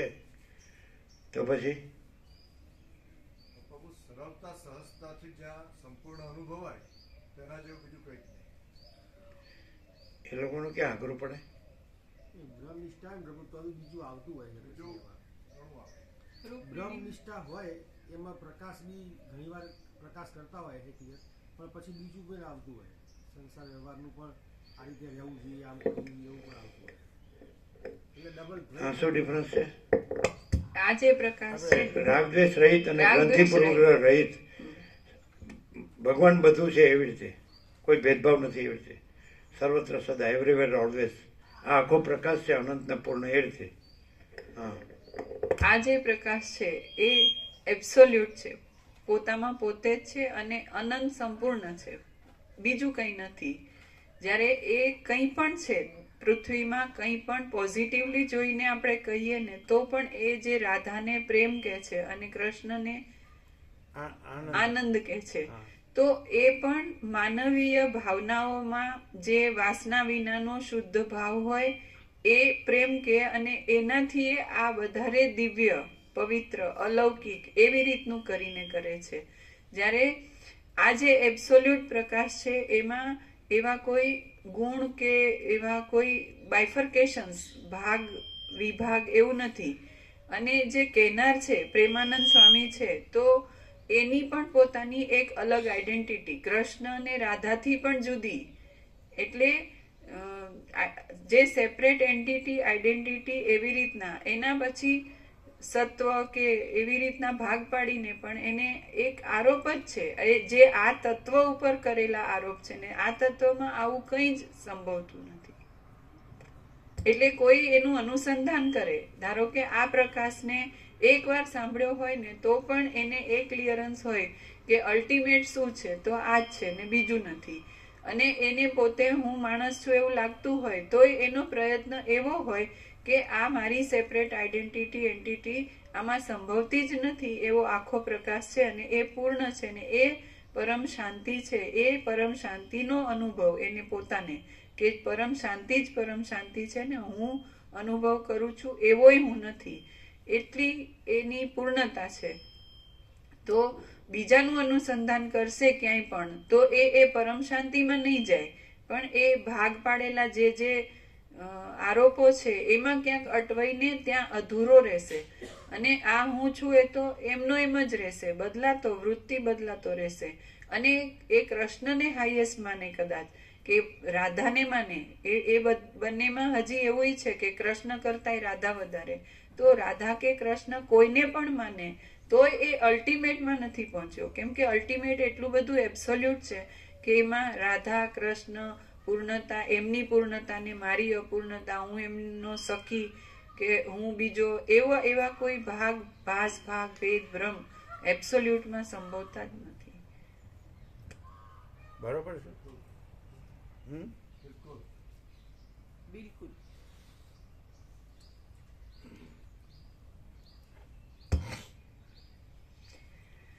આદ્ય પરબ્રહ્મ સદગુરુ દેવ કી જય. ઓમ શ્રી પરમાત્મને નમઃ. સદગ્રંથોમાં શિરોમણી શ્રી યોગ વાસિષ્ઠ મહારામાયણ, પેજ નંબર 900, નિર્વાણ પ્રકરણ પૂર્વાર્ધ, પેજ નંબર 943, 943. સર્ગ 47મો. બ્રહ્મમાં જગત આદિ ભેદનું નિરૂપણ. આ 47મા સર્ગમાં જેમ મોરના ઈંડાના રસમાં પિચ્છ આદિ ભેદ રહ્યા છે તેમ બ્રહ્મમાં જગત આદિ ભેદ રહ્યા છે એવા પ્રકારનું તાત્પર્ય કહેવામાં આવશે. વસિષ્ઠ બોલ્યા, ચૈતન્ય તત્વ જ્યાં સુધી પોતાના સ્વરૂપને ભૂલી જાય છે ત્યાં સુધી જ તેમાં સૃષ્ટિ હોય છે એમ જણાવવા માટે બિલાનું દ્રષ્ટાંત આપ્યું છે. ચૈતન્યનું જાણે બીજા પ્રકારનું સ્વપ્ન હોય એવા ક્રમથી કલ્પાયેલી પોતાની સત્તાની ગોઠવણથી, ચૈતન્યનું જાણે બીજા પ્રકારનું સ્વપ્ન હોય એવા ક્રમથી કલ્પાયેલી પોતાની સત્તાની ગોઠવણથી આ સૃષ્ટિ ચૈતન્યમાં રહેલી છે. માટે ચૈતન્યની પારમાર્થિક સત્તા છે અને સૃષ્ટિની પ્રાતિભાષિક સત્તા છે. તેથી ચૈતન્યમાં કોઈ જાતનો સ્વગત ભેદ નથી. દેશ, કાળ અને ક્રિયાઓ વગેરે પણ ચૈતન્યમય જ છે. માટે ચૈતન્યમાં આ અન્ય છે અને આ અન્ય છે એમ કહેવું ઘટતું નથી. સઘળા શબ્દોના અર્થો, તેઓની વાસનાઓ અને તેઓથી થતી સંકલ્પ વિકલ્પરૂપ કલ્પનાઓ તેઓને જાણનાર ત્રણેય અવસ્થાઓમાં એકરૂપ હોવાથી સત્ય છે. માટે તેના જોવામાં આવતું આ જગત અત્યંત અસત છે એમ પણ કેમ કહી શકાય? જેમ બિલાની અંદર રહેલો ગર્ભ આદિ આકાર નામ માત્રથી જુદો છે પણ વાસ્તવિક રીતે જુદો નથી, તેમ ચૈતન્યમાં ચૈતન્યની સત્તાથી રહેલું આ જગત નામ માત્રથી જુદું છે પણ વાસ્તવિક રીતે જુદું નથી. જેમ ફળની અંદર રહેલી ફળની જ ગર્ભાધિક રૂપ સત્તા એક છતાં પણ અનેક જેવી ભાસે છે અને વિકારવાળી નહીં હોવા છતાં પણ વિકૃત જેવી ભાસે છે, તેમ ચૈતન્યની અંદર રહેલી ચૈતન્યની જ જગતરૂપ સત્તા એક છતાં અનેક જેવી ભાસે છે અને વિકારવાળી નહીં હોવા છતાં વિકૃત જેવી ભાસે છે. જેમ અરીસામાં દેખાતું નગર સાચા નગરથી જુદું નહીં છતાં પણ જુદા જેવું પ્રતીત થાય છે, તેમ બ્રહ્મમાં રહેલું જગત બ્રહ્મથી જુદું નહીં છતાં પણ જુદા જેવું પ્રતીત થાય છે. માટે શિલાની અંદર કારીગરના મનથી કલ્પાયેલા કમળવનનું દ્રષ્ટાંત આપ્યું છે.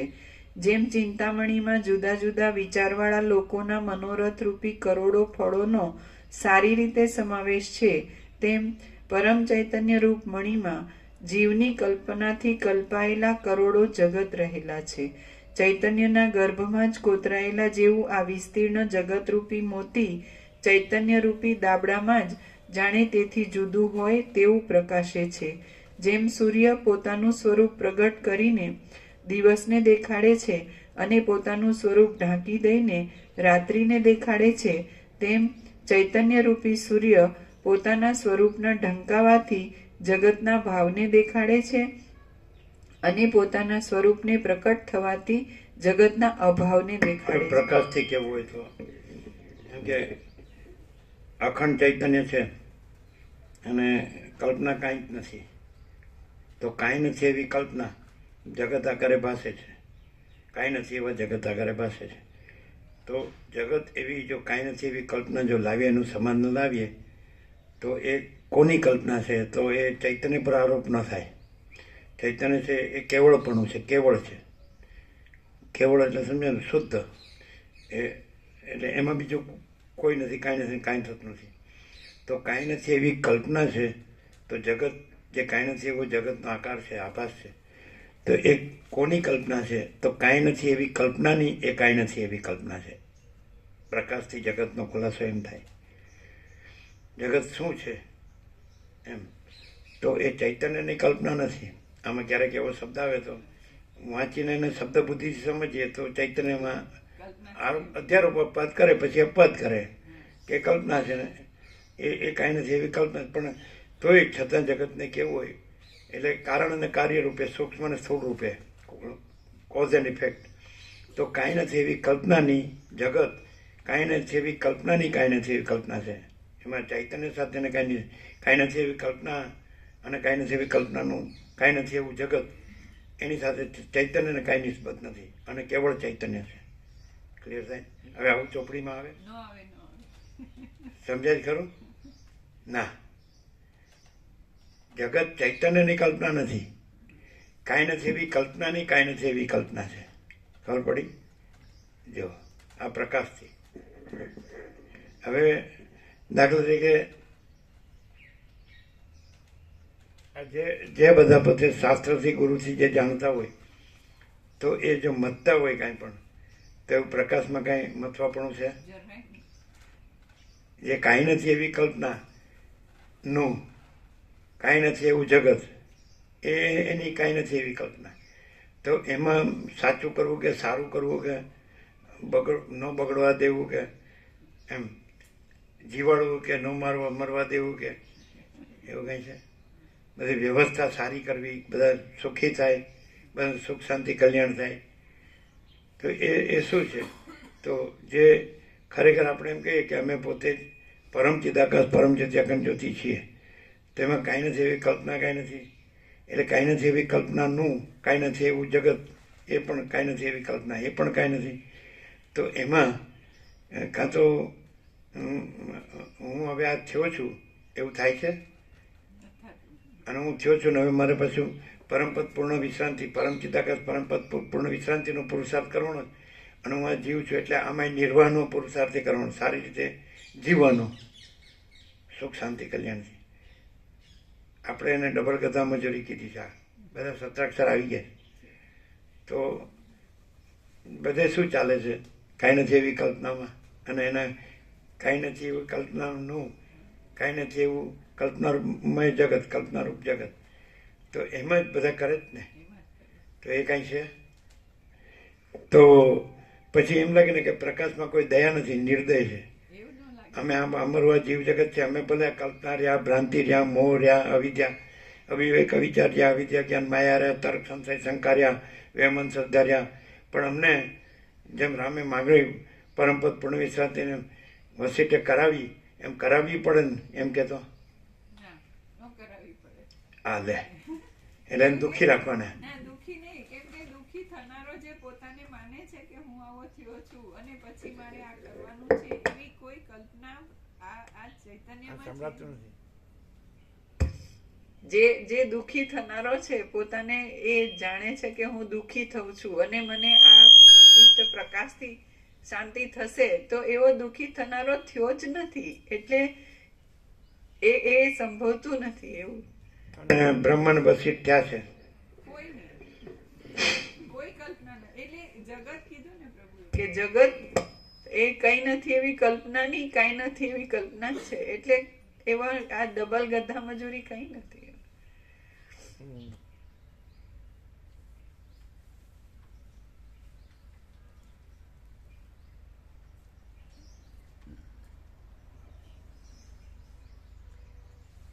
તો પછી તમે એમ કહી શકો તમે હું કામ બોલો છો બહુ? હજી અમે આ હું કઈ નથી એવી કલ્પના હું છે એને આખું દેખાય છે કે કઈ નથી એવા જગતમાં આવું થઈ રહ્યું છે, ચિદાકાશમાં એવું નથી થયું.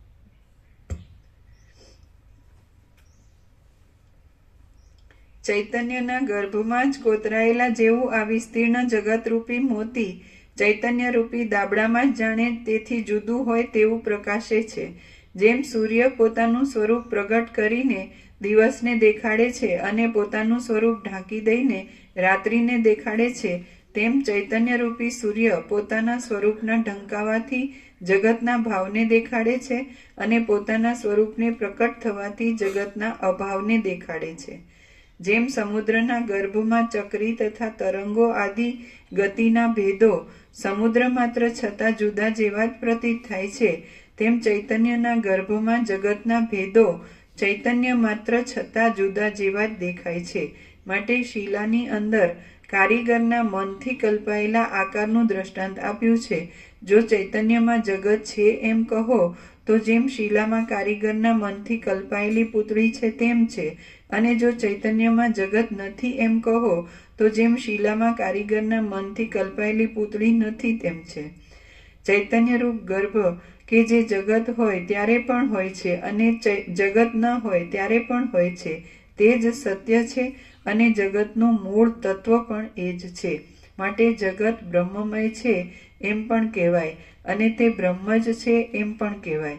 જેમ શિલાના ઉદરથી જુદો પાડીએ તો કમળવન આદિ શબ્દોનો અર્થ મુદ્દલ છે જ નહીં, તેમ ચૈતન્યથી જુદું પાડીએ તો જગત મુદ્દલ છે જ નહીં. જેમ શિલાના ઉદર ઉપર દ્રષ્ટિ ન કરીએ તો કમળવન આદિ શબ્દોનો અર્થ અનેક અવયવો વાળો છે, તેમ ચૈતન્ય ઉપર દ્રષ્ટિ ન કરીએ તો જગત શબ્દનો અર્થ અનેક અવયવો વાળો છે. એટલા માટે જગત ચૈતન્યમય છે અને અદ્વિતીય છે.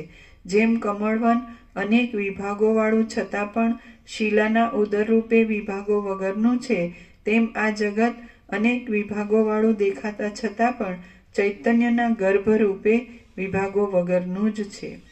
જેમ ઝાંઝવાનું જળ મૃગોની દ્રષ્ટિથી નિર્મળ જળના સમૂહરૂપ છે અને વિદ્વાનોની દ્રષ્ટિથી તો સૂર્યના તડકા રૂપ જ છે, તેમ આ જગત અજ્ઞાનીઓની દ્રષ્ટિથી દ્વૈતરૂપ છે અને જ્ઞાનીઓની દ્રષ્ટિથી તો બ્રહ્મ જ છે. જેમ ઝાંઝવાના પાણીમાં પડેલો તડકો સાચો હોવા છતાં મિથ્યા જળ જેવો દેખાય છે, તેમ સત્ય બ્રહ્મરૂપ તમે મિથ્યા દેહરૂપ ભાસો છો. વાસ્તવિક રીતે તમે દેહાદિક રૂપ નથી જ. જેમ સમુદ્રનું ભરપૂર ઉદર ચલનથી રહિત છતાં પણ તેનું જળ પ્રવાહી હોવાથી તે ગતિ કરતો હોય તેમ લાગે છે, તેમ ચૈતન્યનો ગર્ભ કલ્પનાથી રહિત છતાં પણ કલ્પનાવાળા જેવો જણાય છે. જેમ શિલાની અંદર કારીગરના મનથી કલ્પાયેલા શંખોનો તથા કમળોનો સમૂહ શિલામય છતાં પણ જ્યાં સુધી શિલા ન ઓળખાય ત્યાં સુધી શિલામય નથી, તેમ ચૈતન્યની અંદર જીવના મનથી કલ્પાયેલું આ સઘળું જગત ચૈતન્યમય છતાં પણ જ્યાં સુધી ચૈતન્યનું જ્ઞાન ન થયું હોય ત્યાં સુધી ચૈતન્ય સ્વરૂપ નથી. જેમ શિલાના ગર્ભની અંદર કમળવન રહે છે, તેમ બ્રહ્મરૂપ શિલાની અંદર રહેલું આ ઘાટું જગત પણ બ્રહ્મ દ્રષ્ટિથી જોતા અખંડ છે, અદ્વૈત છે, સ્વચ્છ છે, જન્મથી રહિત છે અને કમળવનની જેમ શાંત જ છે.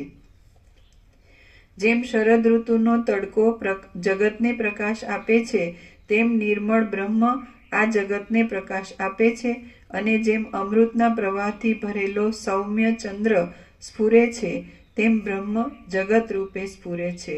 બ્રહ્મમાં સુષુપ્તની પેઠે રહેલું આ જગત શિલામાં કારીગરના મનથી કલ્પાયેલા કમળની જેમ અબાધિતપણાથી રહેતું નથી. અખંડ દ્રષ્ટિથી જોઈએ તો જેમ બ્રહ્મમાં બ્રહ્મપણું છે તેમજ બ્રહ્મમાં આ જગત પણ છે. તેમ તરુ ને વૃક્ષ એ બે શબ્દોના અર્થમાં ભેદ નથી, તેમ જેમ તરુ અને વૃક્ષ એ બે શબ્દોના અર્થમાં ભેદ નથી, તેમ જગત અને બ્રહ્મ એ બે શબ્દોના અર્થમાં ભેદ નથી. જે આ સઘળા બ્રહ્માંડો છે તેઓ ચૈતન્યથી જુદા નથી. જેમ ચૈતન્યના જન્મ મરણ વગેરે કદી પણ નથી, તેમ જગતના જન્મ મરણ વગેરે કદી પણ નથી. જેમ મરુભૂમિમાં પડતો તાપ જ જળ રૂપે દેખાય છે, તેમ બ્રહ્મ જ જગત રૂપે પ્રતીત થાય છે. જેમ વિચાર દ્રષ્ટિથી જોતા ઝાંઝવાનું પાણી તડકારૂપ થઈ જાય છે, તેમ વિચાર દ્રષ્ટિથી જોતા જગત શુદ્ધ બ્રહ્મરૂપ થઈ જાય છે. જેમ કરા વગેરે પદાર્થોના વિભાગો કરતા જળરૂપ થઈ જાય છે, ખડ, છોડ આદિ, ચિત્ત આદિ અને સઘળું જગત પણ ઉત્તરોત્તર વિભાગ રહિત દ્રષ્ટિથી જોતા બ્રહ્મરૂપ જ થઈ જાય છે. મેરુ તથા તૃણ આદિ જે પંચીકૃત પદાર્થો છે, પંચીકૃતની નીચે ટાંચ છે. પંચીકૃત એટલે 5 મહાભૂતોનો બનેલો પદાર્થ. જગતમાં દેખાતા સર્વ પદાર્થો આકાશ, વાયુ, તેજ, જળ અને પૃથ્વીના બનેલા છે. જેમ કરા વગેરે પદાર્થોના વિભાગો કરતા જળરૂપ થઈ જાય છે, ખડ, છોડ આદિ, ચિત્ત આદિ અને સઘળું જગત પણ ઉત્તરોત્તર વિભાગ રહિત દ્રષ્ટિથી જોતા બ્રહ્મરૂપ જ થઈ જાય છે. મેરુ તથા તૃણ આદિ જે પંચીકૃત પદાર્થો છે તે અપંચીકૃત ભૂતોનો સમૂહ છે. જે અપંચીકૃત ભૂતો છે તે જ ચિત્ત છે અને જે ચિત્ત છે તે બ્રહ્મ જ છે. એવા ક્રમથી સ્થૂળ પદાર્થનો ક્રમે ક્રમે વિચાર કરતા અંતે જે રૂપ બાકી રહે છે તે બ્રહ્મ છે. સૂક્ષ્મપણામાં પદાર્થનું જે મૂળ તત્વ હોય છે તે મૂળ તત્વ તે પદાર્થના સ્થૂળપણામાં વધારે સ્પષ્ટ દેખાય છે. તે પ્રમાણે જગત ચિત્રૂપ સૂક્ષ્મપણામાં જે બ્રહ્મરૂપ મૂળ તત્વ છે તે મૂળ તત્વ વિદ્વાનોને જગતના સ્થૂળપણામાં અધિક સ્પષ્ટ દેખાય છે. જેમ પરમાણુ રૂપે રહેલી રસ શક્તિ સ્થૂળ જળમાં સ્પષ્ટ જણાય છે, તેમ અતિ સૂક્ષ્મ બ્રહ્મ શક્તિ સ્થૂળ જગતમાં અતિ સ્પષ્ટ જણાય છે. જેમ રસ શક્તિ એક જ છતાં અખંડ ખડ, છોડ, લતાઓ તથા સ્થૂળ જળ વગેરે અનેક પ્રકારથી ઉદય પામે છે. આમાં શું કીધું ખબર?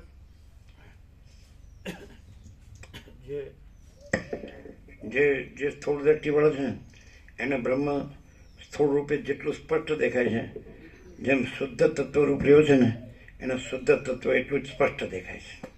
એવું સમજાણું? એવું એટલે તમને સમજાણું એવું? હવે આને સમજાય ખરું? આમ સમજાણું ખરું, પણ આમ આવું સમજાય ખરું? એમને કે આ સામાન્ય માણસ લાગે છે કે બધા જે માણસ જેવો માણસ છે તો આને કેમ આ શુદ્ધ તત્વ સ્પષ્ટ દેખાય છે? પણ એમાં આગળ કીધું ખરું કે દ્રષ્ટિના ભેદથી, એટલે ભાગ રહિત દ્રષ્ટિથી, એટલે એ તો સ્વયં પોતે પોતાને જ જોવે છે, એટલે એમાં ભાગ દેખાય જ નહીં. એમની સ્થૂળ ને સૂક્ષ્મની વાત કરી. એટલે જે શુદ્ધ તત્વ છે, મૂળ અસલ શુદ્ધ સૂક્ષ્મ પૂર્ણ તત્વ સ્વરૂપ છે, આવું લખેલું નિકોરા 17 છે. મૂળ અસલ શુદ્ધ સૂક્ષ્મ પૂર્ણ તત્વ સ્વરૂપ છે. તો એ જે તત્વ પોતે હોય, જેવું કહે ને અમે મૂળ મહાચિદાકાશ છીએ, એટલે આરોપથી પછી કંઈક થઈને પછી અમે મૂળ મહાચિદાકાશ એમ નહીં, આરોપ વગરના અમે મૂળ મહાચિદાકાશ છીએ. એ છે ને, અમે મહાચિદાકાશ અમુક થઈને પછી કહીએ કે અમે મહાચિદાકાશ છીએ, એવી રીતે નહીં. થઈને નહીં અને કહીને નહીં, છીએ જ, અને આરોપનો છે જ નહીં. એ રીતે તો જે મૂળ અસલ શુદ્ધ સૂક્ષ્મ પૂર્ણ તત્વ સ્વરૂપ છે, એ પોતાને માટે એકદમ પ્રત્યક્ષ છે. જેમ આ સૂર્યનારાયણ ભગવાન છે, એ પોતે પોતામાં પોતાને માટે, કારણ પોતે જ છે, પ્રત્યક્ષ પણ ન કહેવાય એને. તત્વરૂપે પ્રત્યક્ષ કેવું હોય તો પ્રત્યક્ષનો અર્થ પ્રતિ અક્ષ, એટલે આંખો સામે, પ્રતિ એટલે સામે, અને આંખો આપણે કે મેં મારી સગી આંખે જોયું, તો એવી રીતે અર્થ ન થાય. પ્રત્યક્ષ, આમાં પ્રત્યક્ષ ચૈતન્ય એવો શબ્દ આવે, એટલે પોતે સ્વયં ચૈતન્ય, પોતે અખંડ ચૈતન્ય. તો એને અખંડ ચૈતન્યને પોતાને પોતામાં પોતે, જેમ આ સ્થૂળ દ્રષ્ટિવાળાને સ્થૂળ દ્રશ્ય પ્રત્યક્ષ છે, એમ એ શુદ્ધ ચૈતન્યને પોતામાં પોતે એકદમ પ્રત્યક્ષ છે, કારણ કે પોતે જ છે. જો હવે જેને પોતાનો દેહ માન્યો તેને પ્રત્યક્ષ છે ને કે ભાઈ હું પુરુષ છું કે હું સ્ત્રી છું, હું ગરીબ છું કે તવંગર છું, રાય છું કે રંગ છું, ઊંચ છું કે નીચ છું, સંસારી છું કે ત્યાગી છું, વિદ્વાન છું કે મૂર્ખ છું. તો એને કેટલું પ્રત્યક્ષ છે? તો જે અમે પોતે જ પરમ ચિદાકાશ પરમ જ્યોતિ અખંડ જ્યોતિ છીએ, તો એ પોતે જ છીએ એવું પ્રત્યક્ષ છે. અને આ જેવું પ્રત્યક્ષ છે સ્થૂળ દ્રષ્ટિવાળાને, ત્યાં તો સૂક્ષ્મ કહેવા પણ નથી, કારણ કે પછી અધ્યસ્થ અને અધિષ્ઠાન કહેવા પણ નથી. એ તો સાપેક્ષતાથી કીધું છે. ખ્યાલ આવે? અમે પોતે જ પરમ ચિદાકાશ આનંદપૂર્ણ નિરપેક્ષ છીએ, અમે પોતે જ આનંદ સંપૂર્ણ અપરિગી નિર્ભ્રાંત નિરપેક્ષ છીએ. તો એ 100% 100% સંસાર અને નિસંશય પ્રત્યક્ષ, એટલે પ્રત્યક્ષની પોતે જ છીએ. પ્રત્યક્ષ એટલે સામું જોવું, પ્રતિ એટલે સામે, અને અક્ષ એટલે આંખોથી સામે જોવું, એમ નહીં. સૂર્યને પોતામાં પોતાની સામે પોતાને જોવાનું નથી, પોતામાં પોતે જ છે એવું પ્રત્યક્ષ છે. એટલે પોતે જ પ્રત્યક્ષ, એટલે પોતે જ પ્રત્યક્ષનો આપણે જે લૌકિક વ્યવહારમાં અર્થ કરીએ છીએ એવું ને, મેં પ્રત્યક્ષ જોયું એટલે મારી આંખે મારી સામે જોયું એમ નહીં. અમે પોતે જ પરમ ચિદાકાશ પરમ જ્યોતિ અખંડ જ્યોતિ છીએ, પ્રત્યક્ષ. પછી સાક્ષાત સ અક્ષાત, આંખો સહિત, અક્ષ એટલે આંખો, પ્રત્યક્ષ અક્ષ પ્રતિ, આંખોની સામે, એવી રીતે નહીં. એટલે આંખ નહીં, એટલે લૌકિક વ્યવહારિક દ્રષ્ટિ નહીં, દ્રષ્ટિ પણ ન કહેવાય. પછી કીધું પામર દ્રષ્ટિ, યૌક્તિક દ્રષ્ટિ અને તત્વ દ્રષ્ટિ. તો તત્વ દ્રષ્ટિ પણ નથી, અને અમે પોતે જ અનંત અખંડ અભેદ પૂર્ણ શુદ્ધ તત્વ છીએ. તો દર્શન નથી આમાં, વ્યવહારમાં દ્રષ્ટા દર્શન દ્રશ્ય છે, તત્વમાં દ્રષ્ટા દર્શન દ્રશ્ય, જ્ઞાતા જ્ઞાન જ્ઞેય, ધ્યાતા ધ્યાન જે, પૂજક પૂજા પૂજ્ય, તે ઉપાસક ઉપાસના ઉપાસના, દેવ ત્રિપુટી નથી. ના ક્લિયર થાય ને? આમ સમજાય ખરું, પણ આમ રિયલાઇઝ થાય. તો એમ લાગે શુદ્ધ તત્વ માણસ દેખાતો હોય, અને શુદ્ધ તત્વ કેવી રીતે, એ અનંત શુદ્ધ તત્વ કેવી રીતે પૂર્ણ, એવું થાય ને? એ તો કોઈ પણ બોલી શકે કે હું શુદ્ધ તત્વ છું, તો એ સાચું જ છે ને? માણસ એમ કે હું શુદ્ધ તત્વ છું, પણ એમાં એની હું માણસ છું એ માન્યતા સામેલ છે, ભળેલી છે, અને પછી એમ કે છે કે હું શુદ્ધ તત્વ છું, અને એવું માનીને અથવા એની શ્રદ્ધાથી કે છે કે બધે જ શુદ્ધ તત્વ છે, એટલે હું જ્યાં માનું છું ને હું જ્યાં છું ત્યાં એ શુદ્ધ તત્વ છે, એવી રીતે એ કે છે. જ્યારે આ સ્વયં પોતે કંઈ પણ બીજું સિવાયનું, આખું પોતે ચોખ્ખું, અનંત અખંડ અભેદ પૂર્ણ શુદ્ધ તત્વ. એમાં કોઈ કલ્પના નથી, નથી. કોઈ ભ્રમ નથી.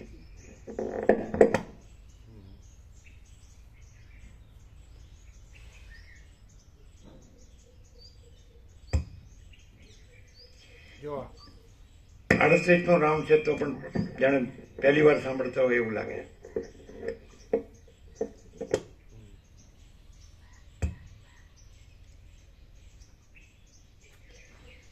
થોડુંક ઉપરથી. જે અપંચીકૃત ભૂતો છે તે જ ચિત્ત છે અને જે ચિત્ત છે તે બ્રહ્મ જ છે. એવા ક્રમથી સ્થૂલ પદાર્થનો ક્રમે ક્રમે વિચાર કરતા અંતે જે રૂપ બાકી રહે છે તે બ્રહ્મ છે. સૂક્ષ્મપણામાં પદાર્થનું જે મૂળ તત્વ હોય છે.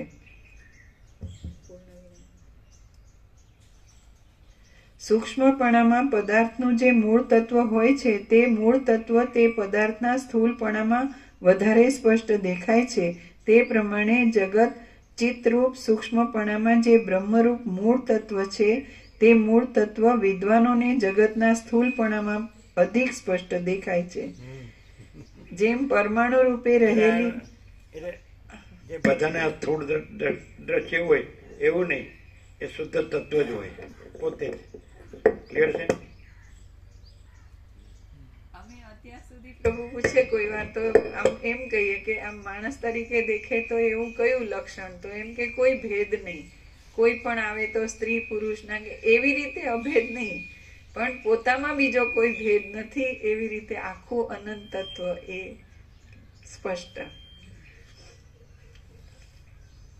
એટલે એમ કે તમે બોલ્યા એ પ્રમાણે કે સૂર્યનારાયણ ભગવાન છે તેનાથી સ્ત્રી પુરુષ પાસે છે, તો સૂર્યનારાયણ ભગવાનમાં સ્ત્રી પુરુષના ભેદ હશે ને?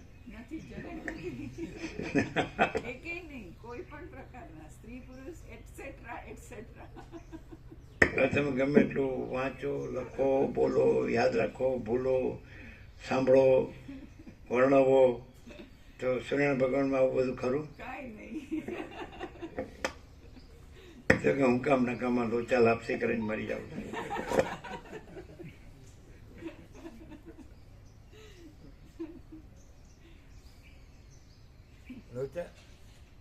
લોચા સુરતની આઈટમ છે નહીં, અને લાપસી ગુજરાતની.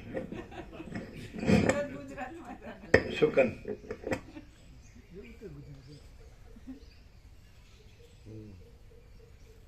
એટલે આ તત્વબોધ નહીં કરતા આપણે લાપસીનું સુકન કરો ને.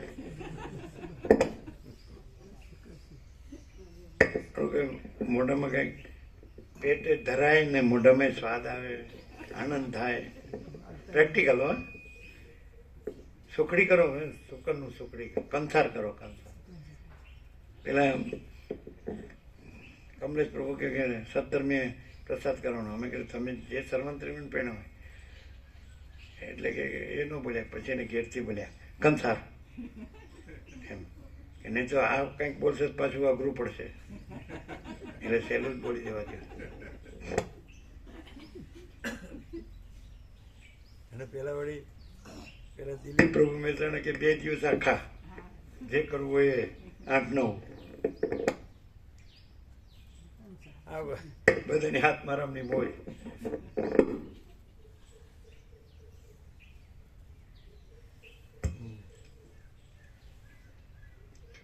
જેમ રસ શક્તિ એક જ છતાં અખંડ. એટલે આમ જે ગતાનું ગતિક અથવા ચીલા ચાલુ અથવા ગાડીનો પ્રવાહ એવું નથી લાગતું. બધા આનંદ મંગળ કરતા એવું લાગે છે. અમે કીધું એટલે તમે ના એટલે બીજો અર્થમાં સમજ્યા. ચાલુ ગાડરીઓ બધા હૈસો હૈસો કરીને ઉત્સવો કરતા હોય ને એવું નથી લાગતું. શું કરીને? હૈસો હૈસો કરીને ઉત્સવો કરે. ના ના, આનંદ મંગળ કરતા એવું અમને તો લાગે. તમે બીજો કોઈ અર્થ કરવા જતા હતા. હવે એમ જ કે બધા મેળાવડા કરે ને કંઈ પણ કરે ને તો એમાં એ લોકોનું ઇન્ટેન્શન ખાવું પીવું, અને જે કોઈ હોય કરતા ધરતા એના સંભાળનારા એની વાહ વાહ કરે, અને પછી પાછા આખા ફરી જાય. જતા વખતે તો બધું જીરો થઈ ગયું. એવું અમે નથી કહેતા. અમને એવું નથી લાગતું. આ બધા જે કરે છે ને, જે વાર તહેવાર પર્વ ઉત્સવ જે પ્રસંગો, તમે તો ખાલી મેળવવાનું કહેશો, આ બધા પ્રસંગો તો એમને બધા આનંદ મંગળમાં જ હોય એવું લાગે. કેમ તમને દુખિયા રહો એવું લાગે? એ વખતે બધા આવ્યા હોય તો જાણે શોક સભામાં આવ્યા હોય એવું લાગે, તો આનંદ મંગળ તો લાગે છે. તો તમને એમાં શું દુઃખ થાય છે? અમને તો આનંદ મંગળ લાગે છે. જો બોલો. ધારો કે એ વડીલોને પગે લાગે તો કે સુખી થાવ એમ, એવું કઈ કે. અમે તો એવું કઈ નથી કહેતા. શું કહે છે? આ વિચાર કરે તમે શું કહો એમ.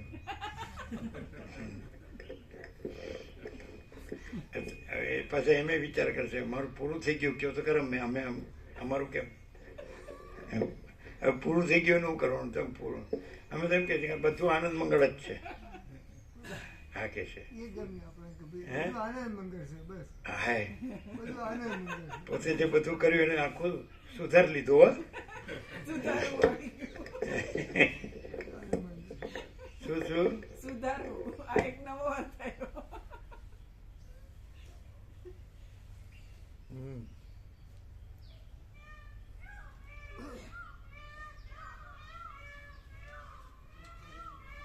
હવે બધા ખુશ થઈ ગયા. જેમ આખું મંડળ ખુશ થઈ ગયું.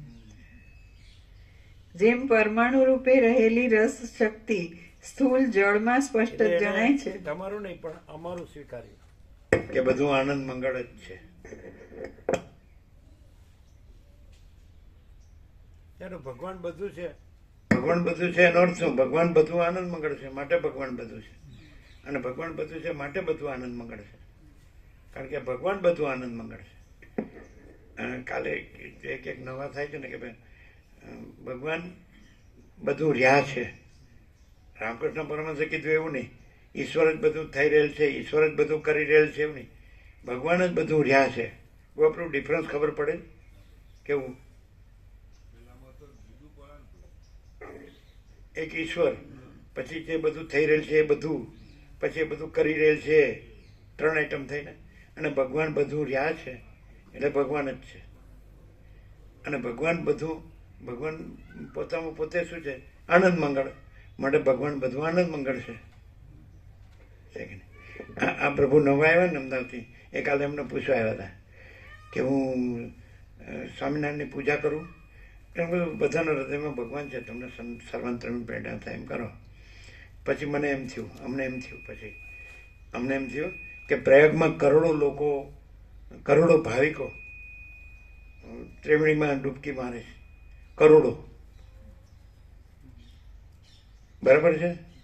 તમે આવ્યા હતા ને મને પૂછવા, તો અમારે એ તમને કહેવાનું હતું કે ત્રિવેણીમાં કરોડો લોકો અત્યારે ડૂબકી મારે જ ને. 44 વર્ષે આ મુહૂર્ત આવ્યું છે. 144 વર્ષે. આમ 12 વર્ષે તો ખરું જ, દર 12 વર્ષનો પૂર્ણકુંભ કરો, પણ આ મહાકુંભ એવું કીધું ને 144 વર્ષે. તો એ લોકોનું તમે પૂછો કે તમે શેનું પૂજન કરો છો, તો એક પણ એમ કહેશે કે અમે સ્વામિનારાયણનું પૂજન કરીએ છીએ. એ ભગવાન છે. નહીં ખ્યાલ. એટલે એ જે ત્રિવેણી છે, પ્રયાગ, ગંગા, યમુના, સરસ્વતી, તો એ કરોડો એ એકમાં જ ડૂબકી મારે છે કે બધાની જુદી જુદી ડૂબકી છે? તમને ખ્યાલ આવે છે? એ ડૂબકી મારે છે ગંગા, યમુના, સરસ્વતી. તો એ જેમાં ડૂબકી મારે છે, તો એક જ ભગવાનમાં ડૂબકી મારે છે કે જુદા જુદા ભગવાનમાં ડૂબકી મારે છે? તમને ખ્યાલ આવે છે? નહીં ખ્યાલ આવ્યો. એ નથી સમજ્યા. તમે સમજ્યા? એ બોલતા ને. તમે આવ્યો હતા ને કાલે અમારી પાસે અને અમને પૂછે કે અમે સ્વામિનારાયણનું પૂજા કરીએ. એનું બધું બધાના હૃદયમાં ભગવાન. આમ તો બધા કહે જ છે કે ભાઈ કણ કણ મેં ભગવાનને બધું બોલે. તો આપણે કણે જુદો નથી પાડવો અને હૃદય જુદા નથી પાડવા. હમણાં કીધું એમ. તો આખો પ્રકાશ, અનંતપૂર્ણ પ્રકાશ એક જ છે. બરાબર છે? તો એ ડૂબકી મારે છે કરોડો. તો તમે એક પૂછો છો અને આપણે કરોડોને પૂછીએ. ખ્યાલ આવે છે કે નહીં? તો એક જ જે 144 વર્ષે જે મહાકુંભ, તો એકમાં જ બધા ડૂબકી મારે છે કે નહીં? કે જુદા જુદામાં? એટલે એક જ ભગવાનમાં ડૂબકી મારે છે કે જુદા જુદા? તો તમે એકમાં જ ડૂબકી મારો.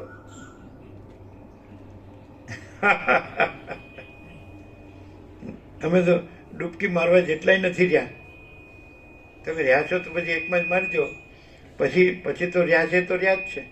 ભગવાન બધું રહ્યા જ છે. કેવું છે? શું શું શું?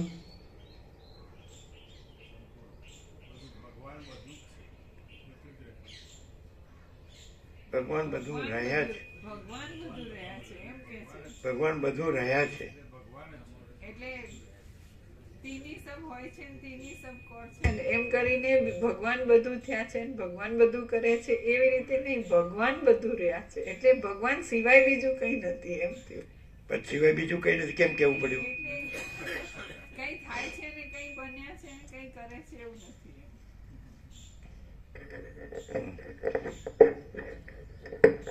બોલો, તમારે લોકોને ઉઠવું છે? આનંદ પ્રભુ કે સાંભળવું છે? પૂરું કરું. સર કેટલો છે? અડધું પાનું છે. હે? આનું અડધું પાનું. લઈ લેવું છે? લઈ લેવું હોય તો અત્યારે જ લઈ લો, નહીં તો જન્મ વયા જશે.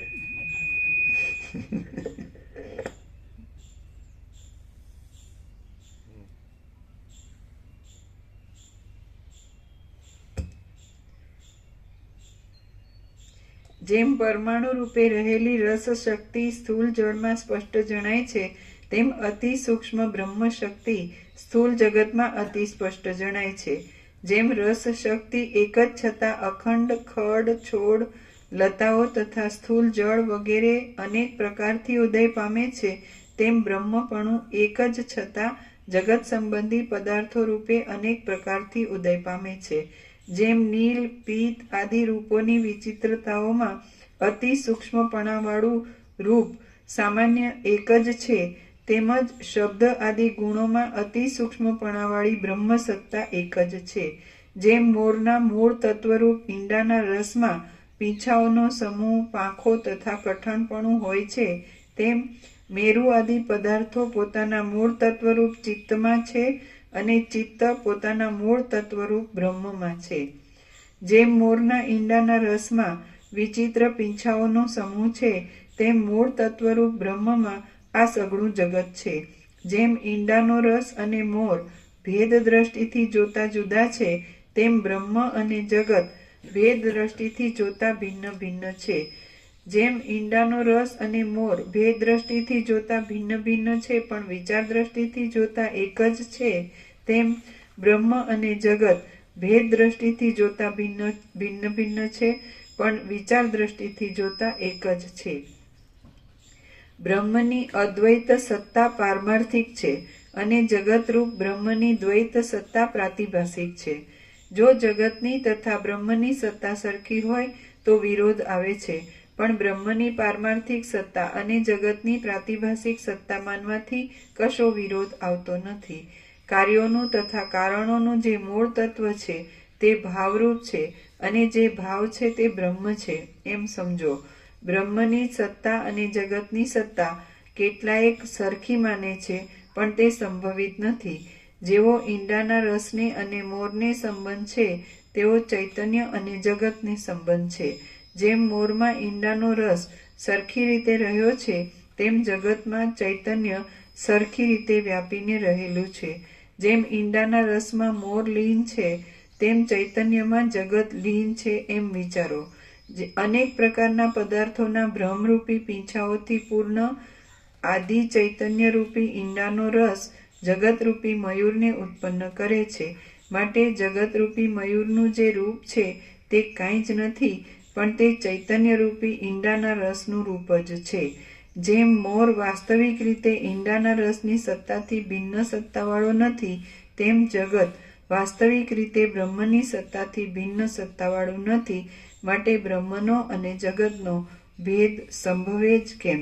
શ્રી યોગ વાસિષ્ઠ મહારામાયણમાં નિર્વાણ પ્રકરણના પૂર્વાર્ધનો ચિત્ત ઘનોપદેશ નામનો સર્ગ 47મો સમાપ્ત. ઓમ ઓમ ઓમ. આપી દે પ્રસાદ. પ્રસાદ આપી દે.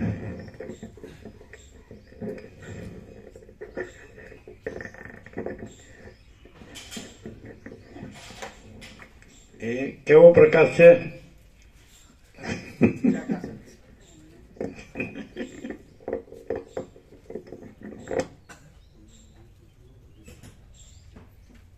થોડુંમાં પણ અનંત શુદ્ધ ચિદાકાશ પ્રકાશ સ્પષ્ટ પ્રત્યક્ષ અનુભવાય છે. કારણ કે પોતે જ છે સ્વસંવેદી અને સહજ નિર્વિકલ્પ એમ. એટલે થોડું એવું અલગ બીજું નથી.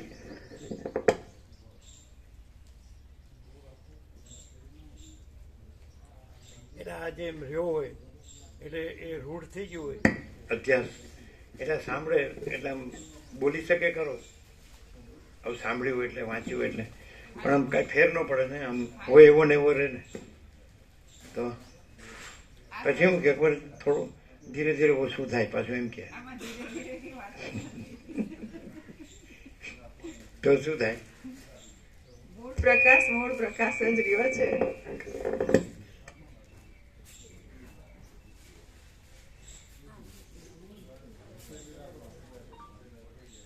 આ ક્યાંથી આવ્યો હમણાં? હમણાં છે બોર. ઉત્તરાયણ છે ગઈ એટલે બોરની સીઝન હશે. શિયાળામાં સીઝન નહીં? ફૂલવાડી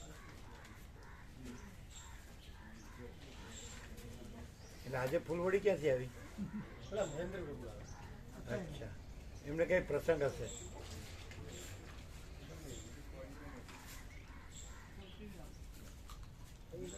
ફૂલવડી તો જમણવારમાં હોય. ક્યાં જમણવાર હતો મહેન્દ્ર પ્રભુ? નહીં.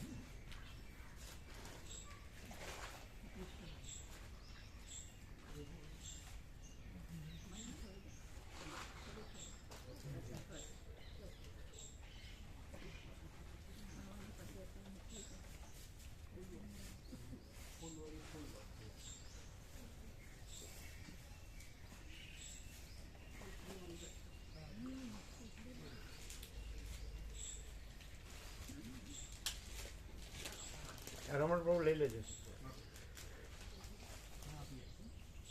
આ પેલા પ્રસાદ લઈ લો. પેલા ઉભા રહ્યો. રમણ પ્રભુ ને આપ્યો એ લાઈન બાકી હશે ને?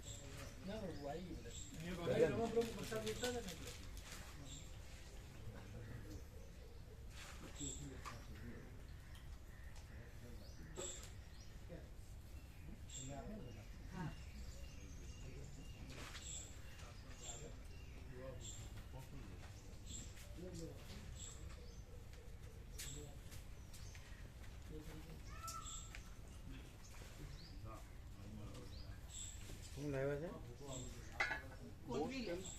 કોથળી.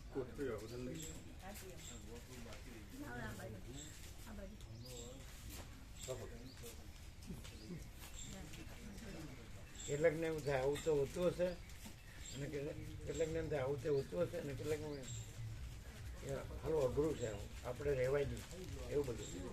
આપણે આમાં છીએ ને એટલે પછી કેટલી જાતનું બોલે.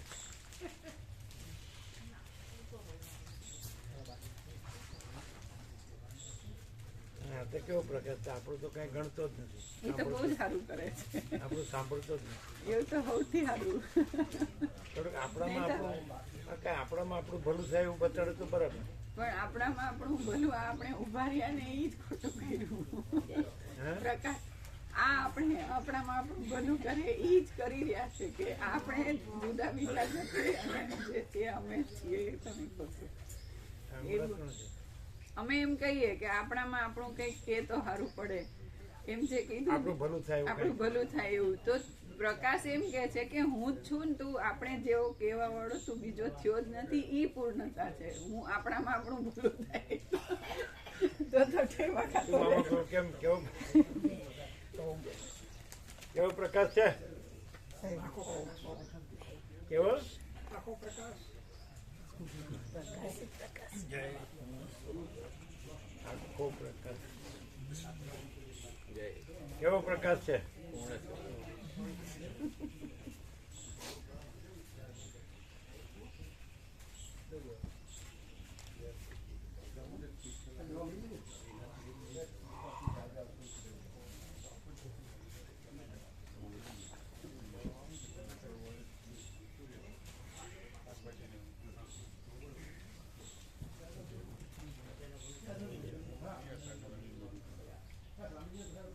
કેવો કાકા પ્રભુ કેવો પ્રકાશ છે હે? એકદમ ફૂલ લાઈટ.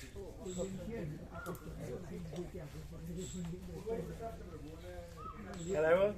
કરોડો લોકો એક જ જગ્યાએ સ્નાન કરી જાય તો એમના એક જ જગ્યા છે એમાં ભેદ છે ત્રિવેણીમાં 144 વર્ષ છે મહાકુંભ એટલે આ લોકો જે ખરેખર જે જ્ઞાની છે એ લોકો શું વર્ણવે છે કે આ કુંભનું આ ડૂબકીનું ફળ એમ કે ત્રિવેણીમાં આ 144 વર્ષનું જે મુહૂર્ત છે એમાં એ લોકો ફળ શું વર્ણવે છે એ લોકોને નથી પુણ્ય કેવું કે છે પુણ્ય પાપ ધોઈ જાય એવું કે બધા એમ જ કહ્યું પાપ ધોઈ જાય એમ જ કે ને પછી એક તો એવું પણ બોલ્યા કે મહામંડલેશ્વર કે એ તો એવું નથી કે અહીં ન આવી શકે એ પણ એ તો વ્યાપક એનો પ્રભાવ છે જ્યાં એનો ભાવ હોય તો ત્યાં પણ એનો લાભ થાય છે એવું પણ કે એવું છે અંદર એક મહામંડલેશ્વર એવું બોલ્યા એ જે સત્યમિત્રાનંદ હતા ને એની જગ્યાએ એ આવ્યા છે પેલું મંદિર છે ને ગંગા મંદિર છે ગંગા ભારત માતા મંદિર એમાં સત્યમિત્રાનંદ જેને શંકરાચાર્ય પદ છોડીને બનાવ્યું ને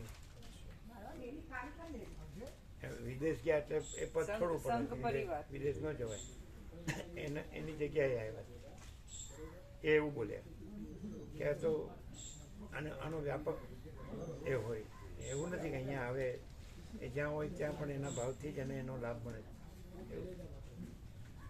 એવું પણ કે એ તો એમ જ છે ને તમે આ સૂર્ય ભગવાનનો પ્રકાશ છે એ તો બધે જ છે હા સર્વત્ર એટલે જ્યાં જે હોય ત્યાં એ છે જ પછી બીજો છે જ નહીં પ્રકાશમાં પ્રકાશ જ છે એ બીજો દેખાય છે એ પણ પ્રકાશ જ છે પ્રકાશ જ છે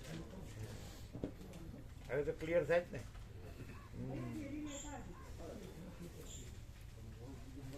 ક્લિયર છે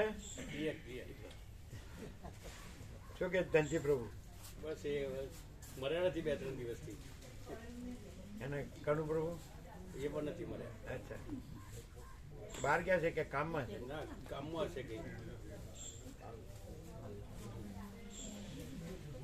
મળ્યા હતા તમને છગન પ્રભુ મળ્યા નહીં વાત નથી તમારાથી 20 કિલોમીટર છે ને 20 કિલોમીટરનો ડિફરન્સ છે ને 15 કિલોમીટર 15 શું ક્લિયર થાય છે એ બોલ્યા નહીં આપણે શંકરાચાર્યનો પ્રેમાનંદ સ્વામી કીધું એ સારું આપણે નિષ્ઠામાં આપણા ભાવમાં સારું ક્યાંક રાગદ્વેષ નો આવી જાય એવું થાય ને અહીં પ્રકાશ થાય છે એમાં રાગદ્વેષ ગ્રંથિ પ્રવૃત્તિ એવું રહે છે પ્રકાશ જ છે એવી વાત છે તો એ લોકો પ્રકાશને જ પોતાની રીતે વર્ણવે છે ને શું વાંધો ખોટું શું છે ત્યાં પ્રભુ એમની પર્સનલ આઈડેન્ટિટી છે અને બહુ દ્રઢતાપૂર્વકની છે અને પણ એ તો એમાં અનુસ્યુત છે એવી રીતે છે ને એ બ્રહ્મમાં અનુસ્યુત છે એવી રીતે છે ને કે બ્રહ્મ અખંડ છે ભાગભેદ રહિત છે બ્રહ્મ રહીને બ્રહ્મનો પ્રકાશ કરવો એ સર્વોત્તમ છે ને પ્રભુ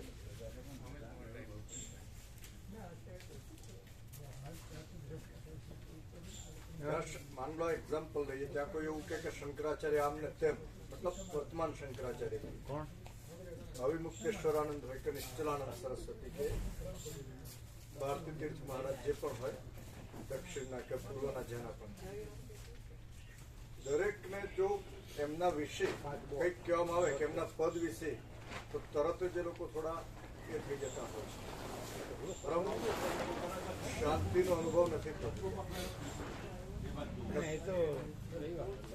એ તો જે બરાબર ન હોય એને બરાબર નથી એમ કે ને યોગ્ય હોય કે ન્યાય હોય એટલે યોગ્ય હોય એ જ અમે યોગ્ય કહીએ તો કે છે જ પ્રભુ છતાં એકદમ ત્યાં સંપૂર્ણતા અને શુદ્ધતા પરમ નિર્મળતા પૂર્ણ રીતે જોવા મળે પ્રભુના સાનિધ્યમાં નહીં આવ્યા હોત તો અમને આ સૂક્ષ્મ તફાવત પણ ના સમજાવી શકે પ્રભુની પ્રભુના પ્રકાશમાં આવ્યા પછી બધું ક્લિયર થઈ જાય એટલે કેવું બધું ક્લિયર હતું કે બસ કેવળ પ્રકાશ જ છે, બીજું કાંઈ જ નથી. તો એ લોકો એ જાણતા જ હોય છે ને અને કહેતા પણ હોય છે. જાણે છે કે છે પણ પ્રભુ સંપૂર્ણ રહ્યા હોય તેવો આનંદ ત્યાંથી પ્રસારિત નથી થતો. કેમ એવું લાગે? તો આપણને આપણી બાહ્ય થોડું દ્રષ્ટિથી એવું લાગે એવું નહીં? પ્રભુ બધા કઈ ને કઈ ડિબેટ ને જંજાળમાં જાણે થોડા ફસાયેલા હોય એવું પણ લાગે ત્યાં. ડિબેટ. હા, ડિબેટ એટલે બધી બહુ ડિસ્કશન ને ડિબેટો ચાલતી જ હોય દરરોજ. ડિબેટ એટલે શું? ડિબેટ કોઈના વિશે ચર્ચાઓ ને ટિપ્પણી વગેરે ચાલ્યા કરતું હોય. હા, ચર્ચા. ચર્ચાઓ ચાલ્યા કરતી હે હોય. ડિબેટ એટલે શું? ડિબેટ એટલે વક્તૃત્વ, સામસામી વાદ વિવાદ કરે. હા. બે અલગ અલગ પક્ષ પર એક પોઈન્ટ પર ડિસ્કશન થતું, એક પોઈન્ટ પર બે અલગ પક્ષ તેને ડિબેટ કે છે. પછી એમ બદલાતું હોય હા, બદલાય નહીં? એનું કારણ છે તો બધું બદલાય એટલે દ્રશ્યમાં તો બધા પદો બદલાય એટલે બધું સ્થાયી નથી ને એટલે. અને બધા અનેક મતો છે હા, એટલે દરેક મતો પ્રમાણે તમે બધું એક જ છે એ સમાધાન તો ક્યાંથી લાવી શકો? ના લાવી શકાય. અને કોઈ મત પ્રકાશમાં તો પ્રકાશ જ છે, બીજું છે જ નહીં. એ એક જ છે ને કોઈ મત નથી, એ રીતે રહેતો જ સંપૂર્ણતાનો અનુભવ થાય. હા. મતોમાં તો ઓમ ઓમ ઓમ. શું હતું? કઈ કીધું? એટલે આવી ફ્રેમ કઈ છે એમ? આવી જે બીજી લેટેસ્ટ વચનામૃતની ફ્રેમ કઈ છે ને આમાંથી બતાવી છે. આપણે પ્રભુ અહીંયા ઉભા થઈને ફોટો લીધો છે ને. એ મત તો છે જ નહીં, પ્રકાશ જ છે. વિચાર કે બુદ્ધિ, માણસમાં મુખ્ય તો વિચાર અને બુદ્ધિ જ હોય ને, બહુ તો ભાવ. એટલે પણ પ્રકાશમાં તો કોઈ કલ્પના નથી. કલ્પના કાંઈ નથી, એટલે કલ્પનાનું જગત એ કાંઈ નથી, એવું નહીં. અને આ બધું કલ્પનાના જગતનું નથી ચાલતું હતું. બિલકુલ ચાલે. પણ એ લોકો જાણતા તો હોય છે બ્રહ્મ સત્ય જગત મિથ્યા એવું ચાલતું, જાણતા હોય છે. અનુભવીને એ જ રહેવું ને. આપણે એ જ રહેલા હોય છે ને એ ક્યાં બીજું કરતા હોય છે? એ ક્યાં રાજકારણમાં પડતા હોય છે? એમ કહેતા હોય છે અમે રાજકારણમાં નથી. છતાં એમના વક્તવ્યમાં ક્યાં ને ક્યાં થોડો અહંકાર અને રાગદ્વેષ સ્પષ્ટ થઈ જાય પ્રભુ. અહંકાર અને રાગદ્વેષ. તો એ તો ભગવાનનું જ બધું કહેતા હોય છે ને, અને પોતે એ રીતે ભગવાનમય જ રહેતા હોય છે ને. છતાં પણ પછી છતાં ક્યાંથી આવ્યું? એ તો સામેનું હોય એનું વિવેક કરતા હોય એટલે એવું લાગે. સામેનાનું હોય ને બધું આવતા હોય એ બધા જુદી જુદી રીતના હોય એટલે એમના પ્રમાણે કહેવું પડે. પણ પોતે તો અખંડ ભગવાનમય જ હોય ને, કારણ કે એમનું જે આખો એ જે પ્રકાશ કરતો હોય એ ભગવાનમાં જ સેન્ટ્રલાઇઝ હોય, એવું નહીં. સામેનાને કે તમે બધું જે તમને પદ મળ્યું છે અથવા હોદ્દો મળ્યો છે, સેવાનો લાભ મળ્યો છે, તમે ભગવાન બધું કરે છે, ભગવાનનું બધું છે એ રીતે કરો. આપણે શુદ્ધ થઈએ તો ભગવાનમય રહી શકીએ. તો એવી જાતનું જ એમને માર્ગદર્શન અને પ્રેરણા તો એવી રીતે જ હોય. આ પણ કેવળ પ્રકાશ છે ને કોઈ જ ભેદ નથી, એ સંપૂર્ણ તે અનુભૂતિ ન થાય પ્રભુ. કંઈક કરવાથી પરમાત્માને પામી શકાય એવું લાગે ત્યાં જઈને. અને શબ્દ પ્રમાણ, ગુરુ પ્રમાણ, એની પરંપરા ત્યાં મુખ્ય હોય છે.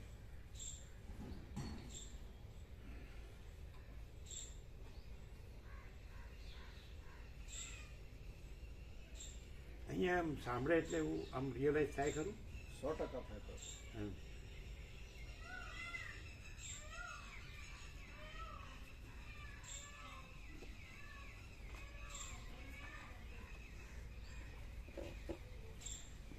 તો કાલે અમારો બનવીનો ફોન આવ્યો હતો રાત્રે, એટલે કુંભ મેળામાં અમારું નામ લખાવી દીધું છે 4 દિવસ. એટલે એમાં એમના ભાઈને આગળ જવાના હતા, એમને નથી જવા રોકાવાનું થયું, એટલે પછી સેવા ભરી દીધી અમારી.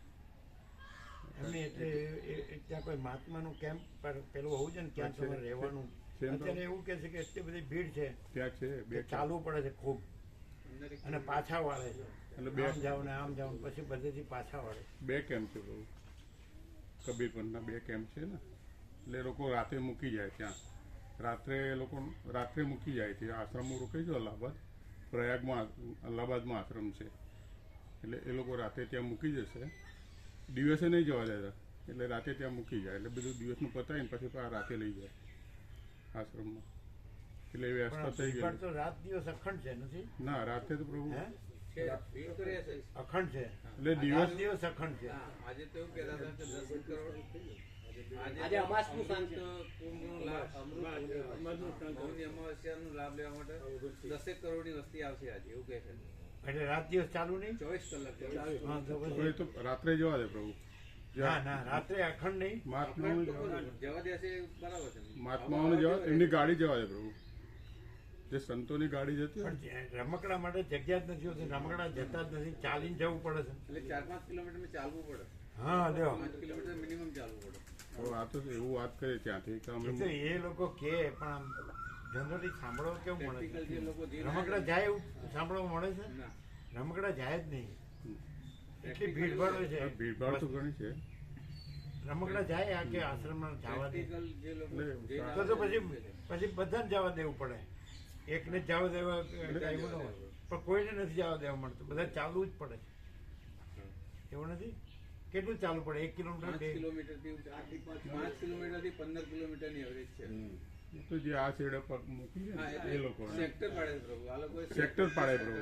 સેક્ટર પાડે દરેક એટલે શું થાય? એટલે એક એરિયામાં જાય માણસ તો એ સેક્ટરમાંથી પછી જાય તો 4-5 કિલોમીટર ચાલવું પડે. બીજા સેક્ટરમાં જાય તો એને એટલું જ ચાલવું પડે. પણ સ્ટેશનેથી 13 કિલોમીટરનું એવરેજ છે ચાલવાનું. સ્ટેશનથી એટલું થાય. સ્ટેશનથી રેલવેમાં ઉતરો એટલે સ્ટેશનથી કેટલું? 13 કિલોમીટર. 13. હા. અને સેક્ટર પાડે એટલે 5. સેક્ટર પાસેથી 4 થી 5 કિલોમીટર થાય. તો પછી રમકડું જવા દે? એ સેક્ટર સુધી જવા દે રમકડું. સેક્ટર સુધી પછી જવા 5 કિલોમીટર ચાલવાનું ને? ચાલવાનું ફરજિયાત. અને કઈ રાત્રે જગ્યા થઈ જાય એવું હોય વાહન માટે? એટલે એવું કહેતા હતા સાહેબ એવું કે રાતે મૂકી જઈશું તમે. તમે આડા અનુભવ દિવસે કરી ભીડ આવો. ઓછી થઈ જાય. આ 2 દિવસે ભીડ વધારે છે, પછી ભીડ ઓછી થઈ ગઈ છે એવું કહે હા. છે. આમ અત્યારે આ 10 કરોડની વસ્તી આજની ગણતરી છે એ લોકોની. ગઈકાલે 5.5 કરોડ 4.5 કરોડની વસ્તી હતી ગઈકાલે. હમ. સમાચાર જોયા ને એટલે ખબર પડી. આડા દિવસે તો 40 લાખ 50 લાખ કેટલી પબ્લિક હોય છે. આડા દિવસે 40 લાખ 50 લાખ. તો એમાં ચાલવાનું ઓછું રહેતું હશે? એમાં ઓછું ચાલવાનું છે. એમાં શું થાય? કેટલું? 1 કિલોમીટર 2 કિલોમીટર? 5 કિલોમીટર મિનિમમ થઈ જશે બધાને. એટલી તો ઓછું નથી કોઈ જગ્યાએ. અમુક લાખો હોય તોય હા. તો એટલે એ તો ઓછું થઈ જશે એમ પ્રભુ ખ્યાલ કહેવાનું. ના હોય પણ ખ્યાલ ના હોય અંદર અંદર ચાલીએ અંદર એટલે. ચાલતો ખબર ના પડે પ્રભુ. ભીડમાં ચાલતા તો ખબર ના પડે આવું બધાને. અને અંદર કરું પ્રભુ સ્નાન કરવા વાહન જઈએ. જવા દે એ વાત તો ખોટી ને. છેક સુધી વાહન જવા દે તો આપણો ના ખ્યાલ નહીં આવે. વાહન હા, તો પછી અમારે આટલી બધી ભીડ વાળો રસ્તો ખોલો થોડો. હવે એટલે અમારા પેલા ગોરધન પ્રભુના કવિતાના સાસુ આવે છે ને એટલે એમના માટે અમે સાહેબને પૂછ્યું હતું. એટલે કે એ આશ્રમમાં રોકીશું અને અમે જતા હશું ને ત્યાં આગળ એ બધું લાવવા લઈ જવાનું સામાન. એટલે કે એમના અંગાથી ત્યાં મૂકી દઈશું. દિવસે નહીં જવા દે ગાડી તમારી કોઈની બહારની. એવું અમને સાહેબે કીધું હતું. લાવવા લઈ જવાનું વ્યવસ્થા હોય છે એ લોકોની. એમાં લઈ જતા હોત બરાબર. એ પોલીસ એ રીતે પાસ આપેલા ભીડભાડમાં તો વાહનને જવાની જગ્યા હોવી જોઈએ ને. એટલે બે હાથ અલગ બનાવેલો હોય છે. બીજો માર્ગ બનાવ્યો પ્રભુ. આપણે ચાલવાનું એમાં કશું કોઈ ના આવે, કોઈ સાધન નહીં. 3-4 પુલ બનાવ્યા છે. એટલે એકમાં એ રીતના વ્યવસ્થા ગોઠવી છે આ લોકો.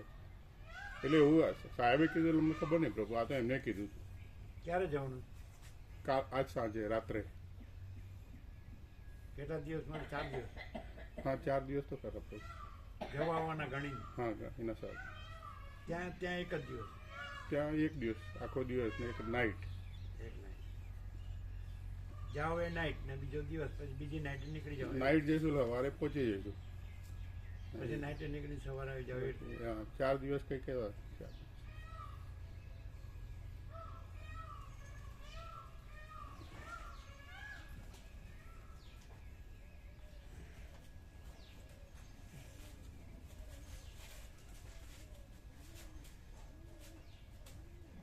એટલે લોકોનો કેમ્પ છે? હા કેમ છે?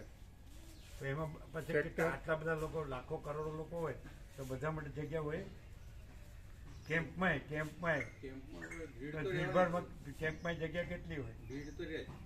તો હવે બધેથી આવવાની પબ્લિક એટલે ભીડ તો રહેવાની. બધાને રાત્રે હુવા મળે કે જમવાનું તો હોય?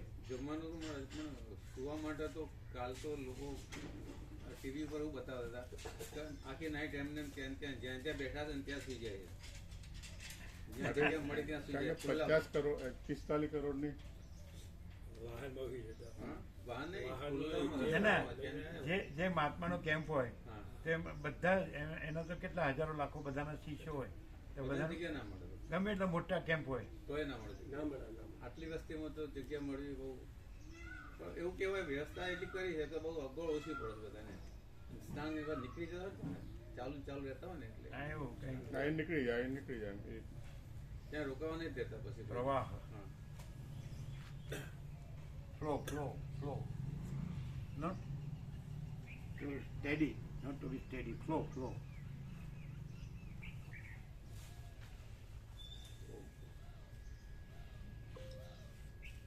તમારો કોઈનો કોઈ મહાત્માનો કેમ્પ છે? કોઈ નહીં. આ કબીરના મહાત્મા છે એવી રીતે બીજા કોઈ મહાત્મા નહીં, કોઈ પરિચિત? તમારે કોઈ નહીં, તમારે કોઈ નહીં. અમારે તો આ કેમ્પ. કબીરના બે કેમ્પ છે. એક પેલા પ્રકાશમુનિ સાહેબનું ને એક આ પારક દિલ્હીના, એટલે એમાં જગ્યા વધારે. એટલે ત્રિવેણી ઉપર જ હશે? ત્રિવેણી નજીક જ છે પ્રભુ. નજીક નહીં, ત્રિવેણી 1 કિલોમીટર તો એમાંય એમને ચાલવાનું પણ ત્રિવેણી જવા માટે નાવડા ત્યાંથી મળી રહે. જે ત્રિવેણી સ્નાન કરવા લઈ જાય છે ને એમાં આ તો ત્રિવેણી જે સ્નાન છે ને એનાથી દૂર હશે, એટલે આમાં તો એટલે ત્યાંથી પાછું ચાલવાનું હશે તો નાવડા હશે એવું બધું હશે. ના, એટલે અમે દરેક જે ત્રિવેણી જે છે ને એક્ઝેક્ટ સ્નાન કરવા બધા નાવડામાં જ જવાનું હતું. કારણ કે આ દરેક આમ લાઈનમાં આ તો વિશાળ કાંઠા ઉપર બધા કેમ્પ છે, એટલે જે જાય છે ને ત્રિવેણીનો સંગમ થાય ને. કાંઠા ઉપર કેમ હોય એટલે નજીકના જ કાંઠા ઉપર એવું ન હોય ને, દૂરના કાંઠા ઉપર હોય ને, એટલે અમે દૂરથી જવું પડે. ત્રિવેણીમાં સ્નાન કરવા તો પ્રભુ એમ જ જવાનું છે. ત્રિવેણી જે મળે ત્રણ સંગમ થાય એટલે સ્નાન કરવા બધા નાવડા જ જાય પ્રભુ, નાવડામાં જ જાય બધા ભાવિકો દરેક જગ્યાએથી નાવડા કેમ્પોની આજુબાજુ. ચાલો પાપ ધોઈને આવો ને પુણ્ય કમાઈને આવો, બીજું શું. રામકૃષ્ણ પરમહંસ કહે છે કે ગંગામાં સ્નાન કરવા ગયો એટલે કપડા ઝાડ ઉપર ઉતારે અને ગંગામાં ઉતરે એટલે પાપ બધા ઝાડ ઉપર ચડી જાય, એટલે ગંગામાંથી પાછો નીકળે એટલે પાછા ખંભે ચડી જાય. આમ તો એ લોકો નીચે મૂકે તો કોક લઈ જાય, લોક લઈ જાય. 14 કિલોમીટરનો પટ છે આમાં લાંબો. બહુ ચોરી થાય. એટલું બાંધકામ કરી શકે લોકો. સેક્ટર આપ્યા છે. 14 સેક્ટર કિલોમીટર 4 કિલોમીટર. હે 14 કિલોમીટર બાય 4 કિલોમીટરનો પટ લીધો છે. આખો કેમ્પ બનાવ્યો રહેવા માટે બધાની નદીનો સામે કિનારો 14 અલગ અલગ કિલોમીટર. મહાત્માઓની. કોઈ ઓછું પડે, તો ઓછું પડે. કારણ કે કરોડો એટલે. કરોડો એટલે. પણ અહીંયા બેઠા બેઠા એવો અનુભવ થાય કે બધા એકમાં જ ડૂબકી મારે છે, મારે છે. એમાં કોઈ એ જેમાં ડૂબકી મારે છે એમાં કોઈ ભેદ નથી. બરાબર. અમારા અહીં બેઠા જ અમાસનું સ્નાન થઈ ગયું. હે આજે અમાસ છે? આજે અમાસ મૌની અમાસ આજે. ના, જેમાં ડૂબકી મરાય છે એમાં એના વિના, એના પોતા વિના બીજું કોઈ છે જ નહીં, કાંઈ છે જ નહીં, કાંઈ થતું જ નથી. કે નહીં? અનંત એક જ છે કે નહીં?